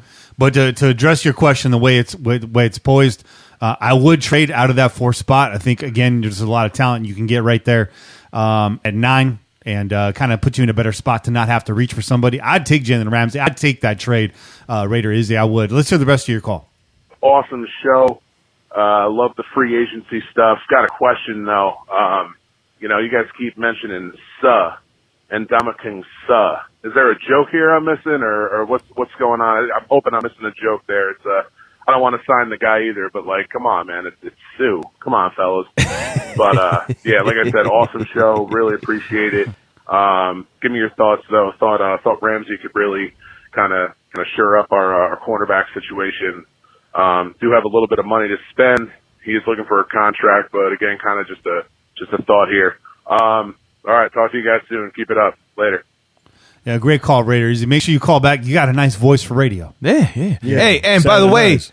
if fucking announcers are gonna fuck up our players' names, then we're gonna fuck up other people's fucking players too, man. We're gonna fuck up their names too. And I'm doing it on purpose. Yeah, hell yeah. Because suh rhymes with duh. Sup, dude. And real quick, I don't think the Raiders are looking to pay anybody any kind of big money right now. No. So if Jalen Ramsey is coming here looking for a big contract, it's probably not there'll gonna be a happen, hard no. pass on that. Let's see what's next here from the 760. What up, pillagers? It's WAP. Got an interesting day It's in the desert. Cold. It's 44 degrees. In the fucking desert. Who the fuck? What the hell? Ain't no global warming going on over here. It's the reverse. Fucking snow on the ground. I ain't seen snow out here in over 30 some odd years. There's fucking snow in the desert. I don't know what's going on. No.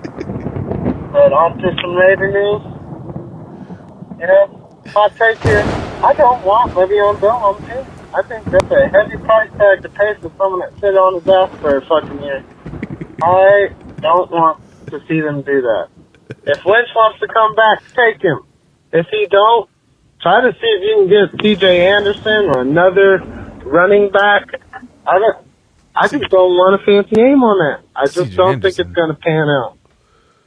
And as far as Antonio Brown, hey, that would be nice. But I would be happier with Odell Beckham. I know most people be like, oh, no, that's crazy. I'd rather have a younger guy. How many 30-year-olds do we need to put on this fucking team? I mean, I'm 30-some years old, almost 40, and I think it would be nice to have some younger guys. I honestly would like that. OBJ all the way. It would nice be choice. Nice. They could get some, maybe not such big names like Landon Collins. You still have that ha-ha Clinton Dix. There's some guys out there. May not be like the best-selling name on a jersey guy, but there's some players out there that we could definitely snatch up, and it's not going to pay. We won't have to pay out the yin-yang just to fucking keep them on the team. I'd rather see that. I don't want to see them. I mean, if they do, cool. I'm all for it. I'm on this hype train, but Le'Veon Bell and Antonio Brown, that's a little steep for me. I don't think so. I'd rather not happen. I don't want to see that. That's my opinion. Yeah, whatever. I hope you guys have a good one. Try to stay warm. We're cold wherever the fuck you guys are at. Wop, I'm just kind of trying to survive out here. Big desert, fucking snow. I don't know what the hell's going on. What's going to happen? I just hope the Raiders can win the Super Bowl. I think we lost him there at the end. I think the storm got him. Yeah, Odell. I mean, out of AB and Odell, OBJ, I definitely take OBJ, but I'm not going to pay him what he wants. I don't see that happening. OBJ? Yeah. You know what? Honestly, I just said I don't think the Raiders are ready to pay anybody any big money. But if we was going to pay somebody some big money, OBJ is the guy to pay. He already got a big contract with the Giants, at $16 million a year. Yeah. Deal. So, I think he's worth that. Right. I think he would work well with Carr. I think he would come here, and I think he would be a quiet. He would help the younger guys. He basically groomed Sterling Shepard. Sterling Shepard is good right now. Yeah. So with all the talk about what he does and how he whines and everything in there, he's a solid receiver. Solid guy. I feel like he's quieted down some since his second year in the league. He started getting a lot of flack for that, right? Like a lot of the shit that he was doing he's coming off the field, whining and all that shit. He's starting to feel that, there's a lot of pressure on him. I think he's kind of cleaned it up a little bit. What is he, 26 now? I thought it was like 27, 28. Okay. Yeah, if I had to pick between the two, if you had a gun in my head, I'll take OBJ just based on age. Next call is coming from the 816. What's up, Pillagers? Yo. It's your boy, Gent. Yeah. That's right. First, I want to start with the good news. Happy birthday, Belinda Call. Yeah, Freddie B. He's a great receiver for us. Now to the bad news. I hate being the bearer of bad news, but I'm only telling y'all this because I look at Nose as family. And through that, the Pillaging Podcast is an extended family. So if I would be when he says no, he means me. Yeah. Oh, okay. I was trying to clear it up. Yes, if I didn't say something. On the 19th of February, I lost my father. He was one of the greatest Raider fans ever. Sorry to hear that, bro. If it wasn't for him selling peanuts in the Raider stand, in the Raiders stadium on the side, it wasn't like selling peanuts was his full-time job. He worked at Ford Motor Company in Milpitas at the time, but he sold peanuts to stadium so my mom and my big brother and I could get reduced prices on tickets to go There you go. see the Raiders. And stuff like that, is what makes dads great when they sacrifice their own time. Absolutely. To make their children happy. So, especially if your dad's a Raider fan. But even if he ain't, when y'all go home, the next time you see him, hug him and let him know how much you appreciate him. Because tomorrow ain't promised to nobody. Mm-hmm. I love all y'all. All right, then, go. Touching call. First off, let's give a moment of silence to Jent's dad. Absolutely. Those of you out there in Raider Nation, we ask a lot of people that come on the show how they became a Raider fan, and almost every single story started with their fathers. Mm-hmm. Teaching them how to be a Raider fan, teaching them about the Raiders, the history of the Raiders, and just showing them the game. And I know Gent, I know his fandom, I know about his brother's fandom, and I know that was all farmed and raised by his father, an incredible person, a guy sacrificing his Sundays to do an extra job just to get his family into the game, to get himself into the game. That's number one. That's incredible fatherhood. Number two, that's excellent fanhood. And Amen. You couldn't think of a better example to represent Raider Nation. Amen. What it means to be a Raider. And Gent's a really, really close friend of mine. We go way, way back together.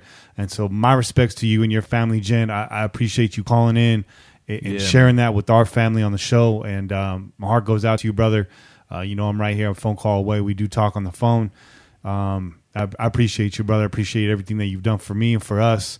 And appreciate your father, too. So much respect. May he rest in peace. And go Raiders to him. Prayers go up, blessings come down, Gent. There you go, man. There it is. Yeah. Hard to move on from that, but we will, because I know. I won't say his last name, but I know Mr. would appreciate hearing from the rest of Raider Nation. So again, Gent, much respects to you, and thanks for calling in. Yeah. It's from the 831. You know who it is. Yeah, boy. What up, Kenny? What up, Che? It's your boy, Bobby Wasabi. Damn right. So, to answer your question, best all-time secondary, I mean, it's two words, bro. Soul Patrol. I mean, talk about guys getting cracked. Can't do that no more, man. I mean, shit, not with these snowflakes, dude.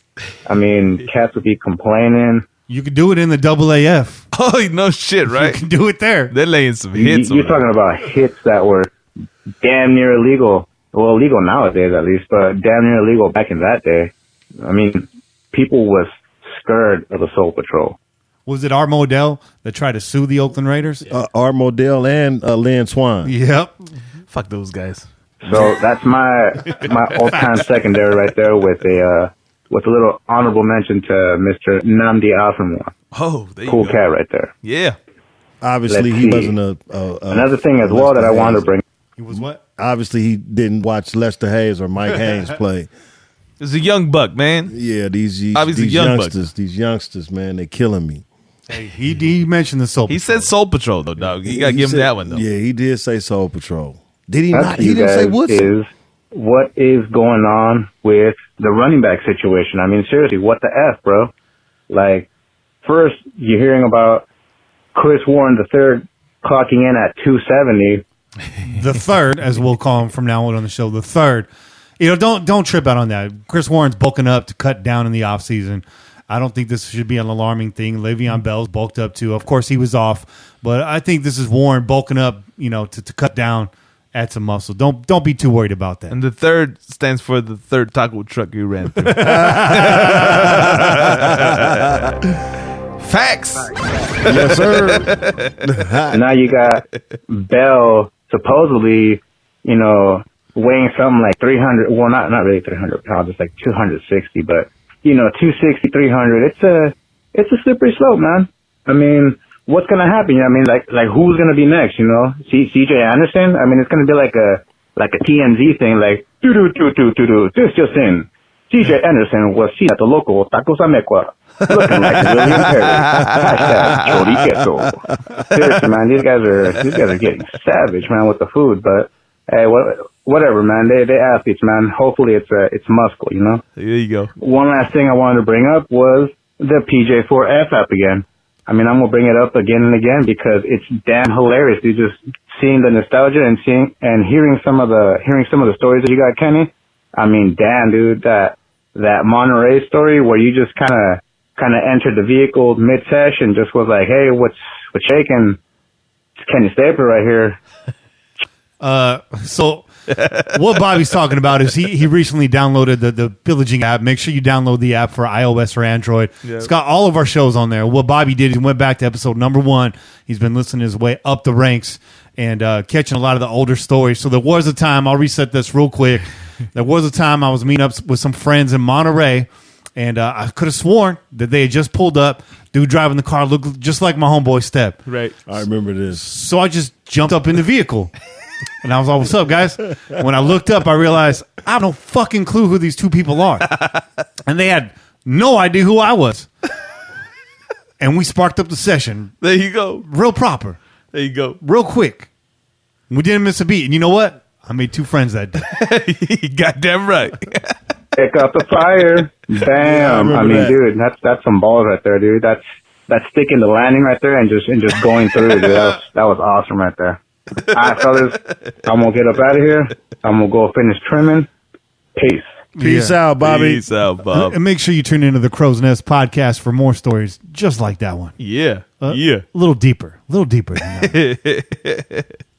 Damn, I remember that. Kenny I J. remember that. You remember that? Yes, I do. But definitely go check out the old episodes, man. Listen to how the show's grown. There's some good stuff in there, some good guests.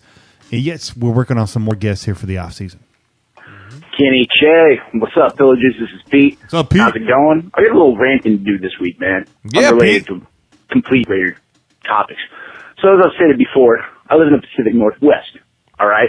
And due to a recent family tragedy, I've had family from Monterey, from San Jose, from El Cajon, come stay at my house, drink all my cellas, smoke my herb, and just talk about, oh, man, the Chargers almost did it this year. Oh, wow, I can't wait to see what the 49ers do in the draft. Fucking just shut up. My anxiety is real high right now listening to the story. First of all, let's just say we all feel for you, Pete.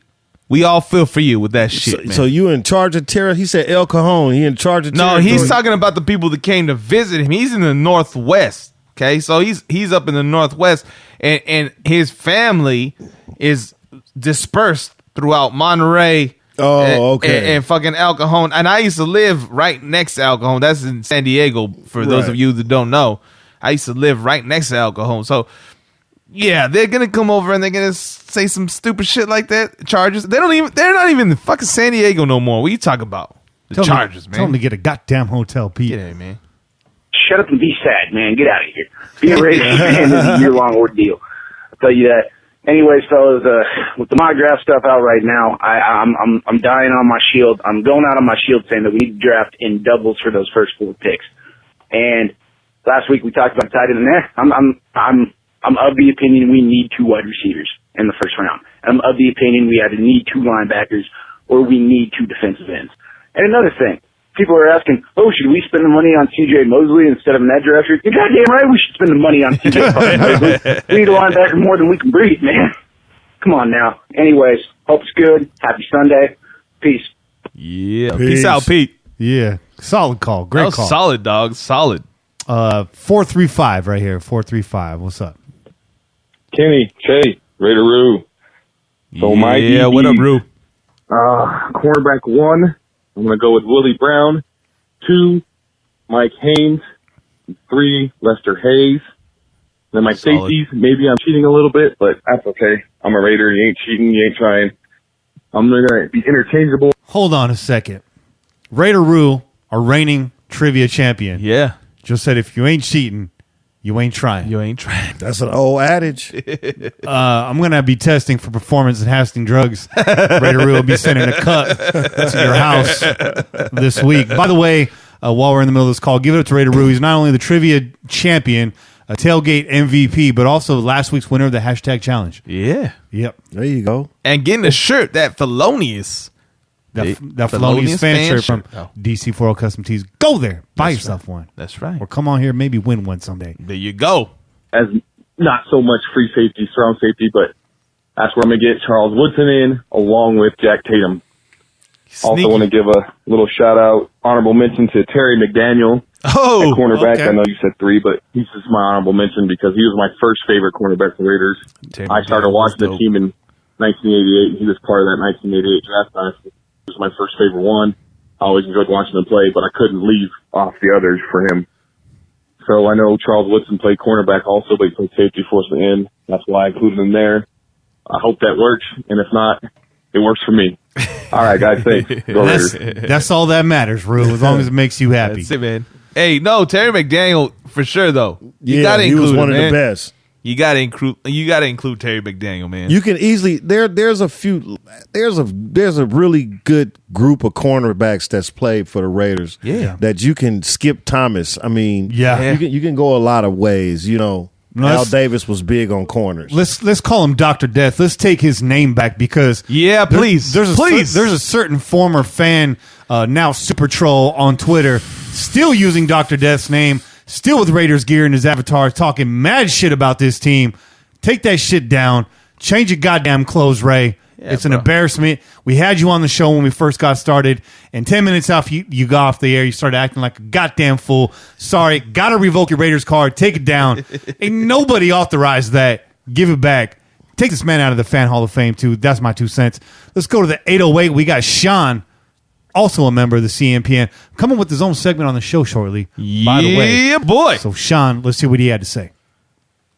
Hey, how's it? What's up, Kenny, Shay, Cain, everybody on the show tonight? I'm excited to tune in live on YouTube. It's your boy Sean out here on Oahu. I just realized I already left you a voicemail and I didn't even have a question, but I'm excited for the show. I just wanted to call back something I was discussing today, and I've kind of about wide receiver Jordy Nelson. They did give him kind of that recoup money, which is a sign that he'll be back. A lot of people kind of chit-chat about, I kind of say it's good to have a veteran leadership and the mentorship that he provides to the team. He knows the system. He knows Gruden's in and outs, and he'll be able to help all the new guys, because we're obviously might have 4 or 5 brand new faces in the wide receiver group next year. So he'd be an important piece there to help do that. So I kind of would like you guys to address that. What are your thoughts on Jordy Nelson? And also on the backside of that, I'll pause that really quick because we have some thoughts on Jordy. Here's my thing. Jordy's going to be here for 1 more year. Is he going to change this offense? No, he didn't do it last year, but I think he's got sure hands. He can get you some possession catches. He'll get you some first downs. But looking at Jordy's face and reading his body language since he got here, I just don't think the dude ever wanted to be here. I think he got deflated when he got let go from Green Bay. I think that's where he wanted to be. I think he wanted to finish his career there, and he just does not look happy to be a Raider ever. Does that mean he doesn't have a rapport with Carr? No, it doesn't mean that. I'm sure he does. I'm sure he's a nice guy. I'm sure he's willing to tutor some people, but I'm not real big on Jordy Nelson. I'm not going to go out and buy his jersey. I'm not going to reflect on Jordy Nelson's years with the Raiders. He's a stopgap. He's a filler piece at this point at best. His lack of productivity last year could be pointed out a lot of things. It goes back to that offensive line. Everybody suffered. Jalen Richard got to eat because he was the dump off. He was a safety valve. But I'm getting away from the topic. Jordy Nelson doesn't really light my fire. He's there for now. He won't be there for long. I don't think he wants to be here. Cain, how do you feel about that? Am I on point? You right on point. Let me just add, I don't want to see Jordy Nelson here for another year. I think that was a 1-year experiment and it went bad. It did not end up well. He didn't play well. He was injured for most of the year and then learning the offense for the rest of it. And at this age, him trying to learn a new offense, like you said, not being happy because he left Green Bay, butthurt about that, and then having to come here and he's in an intricate system that's hard and you're losing and you don't plan on winning again. And again, he's a veteran, he can go to New England and play with Tom Brady in his mind and get a Super Bowl ring. Right. So I'm ready to go with the young guys or sign a free agent, Yeah. Yeah. No, I'm with that. Good point, man. Let's hear what else Sean has to say here. A lot of people don't understand. Jordy Nelson led the wide receiver corps in receiving yards with 749. The next closest wide receiver didn't even break 500. So a lot of those other yards obviously went to Jared Cook, Jalen Richard. But of the wide receiver group, Jordy was the most productive, and he missed a game and a half. And yeah, he's getting up there in age, but I'm just trying to fight for the guy. I think he's a good leader on the team. I think he's going to be very important for Carr in year 2 to have somebody he can count on. And I'm not really talking about his productivity next year going drastically up or down, but just kind of curious on your guys' thoughts on Jordy Nelson going into 2019, the last year of his contract. All right, y'all have a great show. Peace. Yeah. I would just say, you guys already, spoke on it, but I wouldn't be mad at seeing Jordy come back as a number 2 receiver, right? You have a veteran who's still in there to coach up. If you draft a receiver, you have a veteran there to coach up this rookie coming in, right? Show him how to be a pro, right? If you're bringing in another vet, but that's a little bit younger, if an OBJ or an Antonio Brown, which none of us think is going to happen, I think he wouldn't be bad as a number 2 guy. What right? about a second option? Or what about even like Golden Tate coming in here?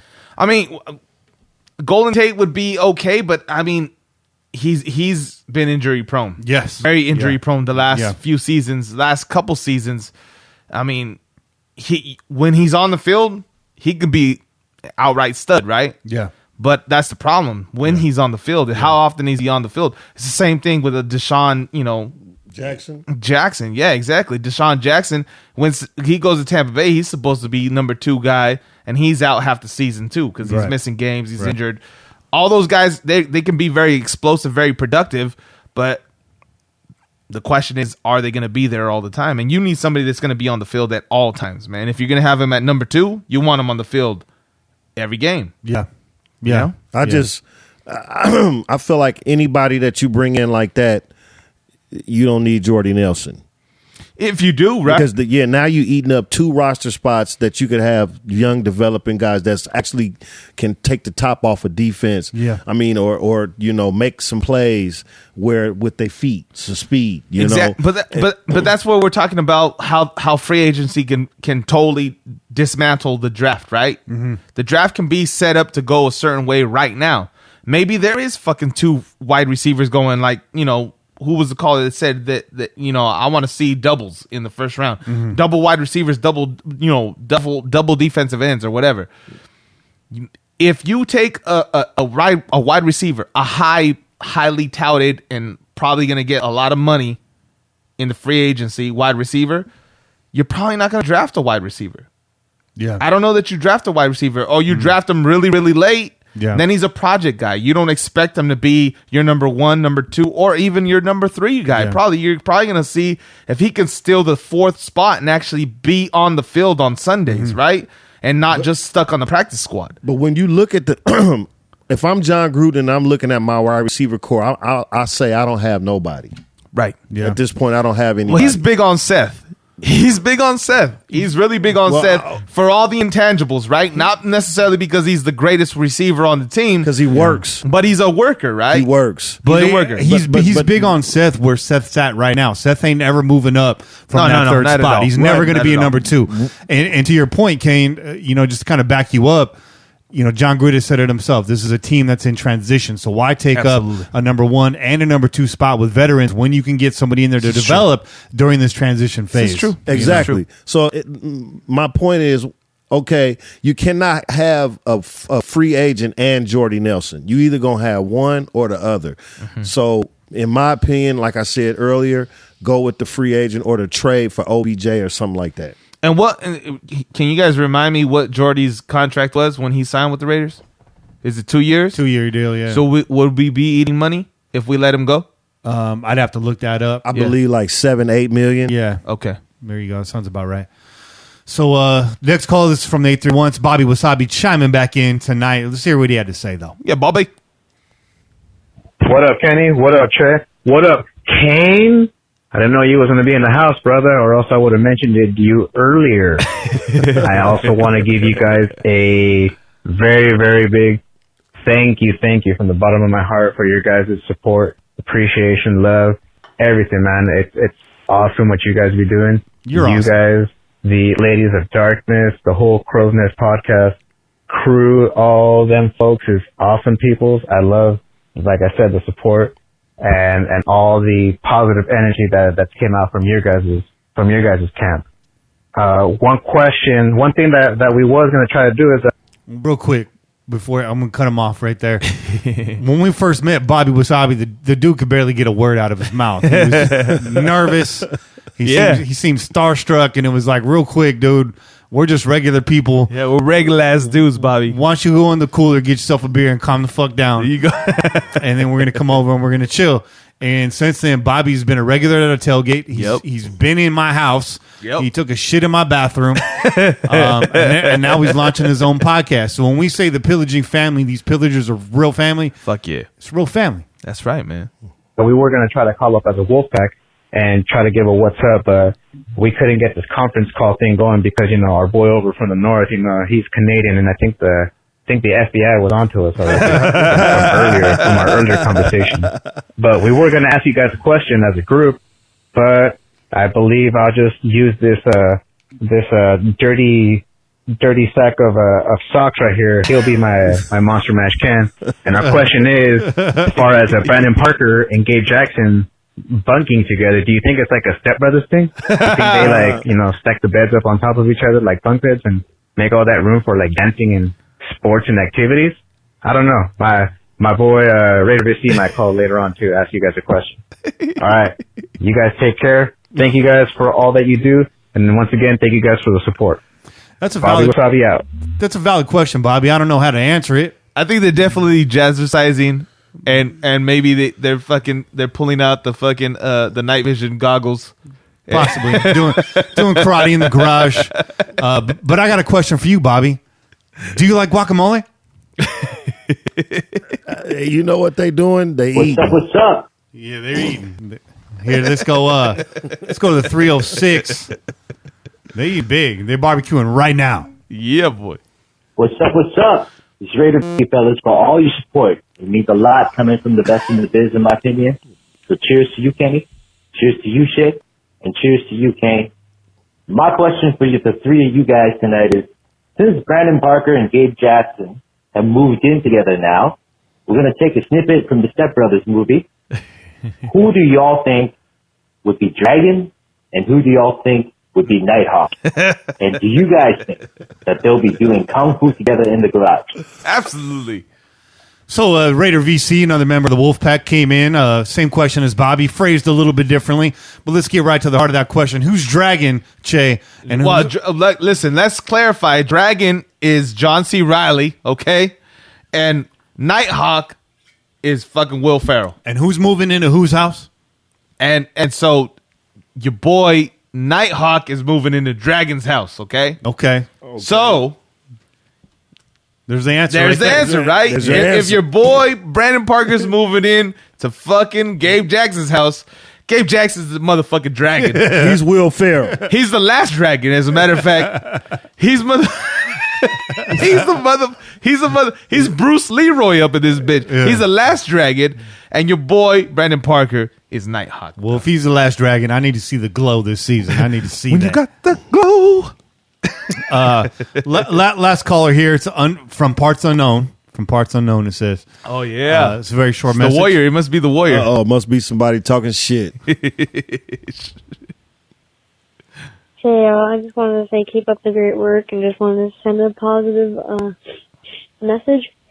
And also, I just wanted to say that the Raiders suck and that you're all niggers. All right, that was a mixed message. Did they say we all are niggers? Okay. Is that what she said? What did it say? Y'all all are niggers? It says makers. I don't know. I wanted to say she said haters. Oh, okay. I thought it said haters too, Yeah. but then you said that, and I was like, whoa, maybe. So keep up the great work. The Raiders suck. We're all haters. I'll probably be up late trying to figure out what that means. But from Parts Unknown. is that the first real hate call that we got? Because I mean, we got your boy, you know, who we haven't heard. Honky hasn't called in a while, by the way. I don't know. We got your boy Honky's called, but I mean, it's all love with Honky. That's real hate. That sounds like some real motherfucking hate. Man, wow. Look, Ray Perez, come get your bitch. Tell her to stay off my phone. Hey, we got the FBI tapping our shit. Your shit is under surveillance right now, little girl. Tell the fake Dr. Death to keep his woman off my phone. That's what it is right there. He had one of his little soldiers. Oh man, you try to hate on us right now on our show. It's a big words from someone that don't even have a phone number. So I'll just leave that right there. Yeah. It's time to do our shout outs, guys. What do you think? Shout outs. Let's do some shout outs. First and foremost, shout out to Jen and his family. Again, respect to you and yours. Rest in peace to Papa Gent. Shout out to the rest of y'all, those of you that followed us this week on Twitter. Shout out to Julie Voigt. Shout out to Post Game Central Podcast. Shout out to Stephen Thompson, Ricky Romo. Big shout out to Wolfpack Nation 1. Shout out to Mr. Killjoy 756, Milt, Joe Tassoni, California Hernandez. Shout out to Raider Nation. I don't know how they got that handle at Raider Nation, but that's a hell of a handle. Shout out to Jesse Carlson. Shout out to Mary Edwards, Marissa Moreno, the Split Decision Podcast. Shout out to Hazard, Raiders 37, Derek Moya, Ronald 1582437, keeping that thread going. There you go. He's a big car hater, but he's keeping that thread going. And shout out to Chuck Jones. Thanks for following us, folkers. And special shout out once again to Mark Zamora. Your donations really help us stay on the air. That is no joke. Your donations do keep this podcast on the air. If you want to hear this podcast every week, I encourage you, please donate what you can, even if it's just $1 an episode, $4 a month. It ain't much. That's less than lunch.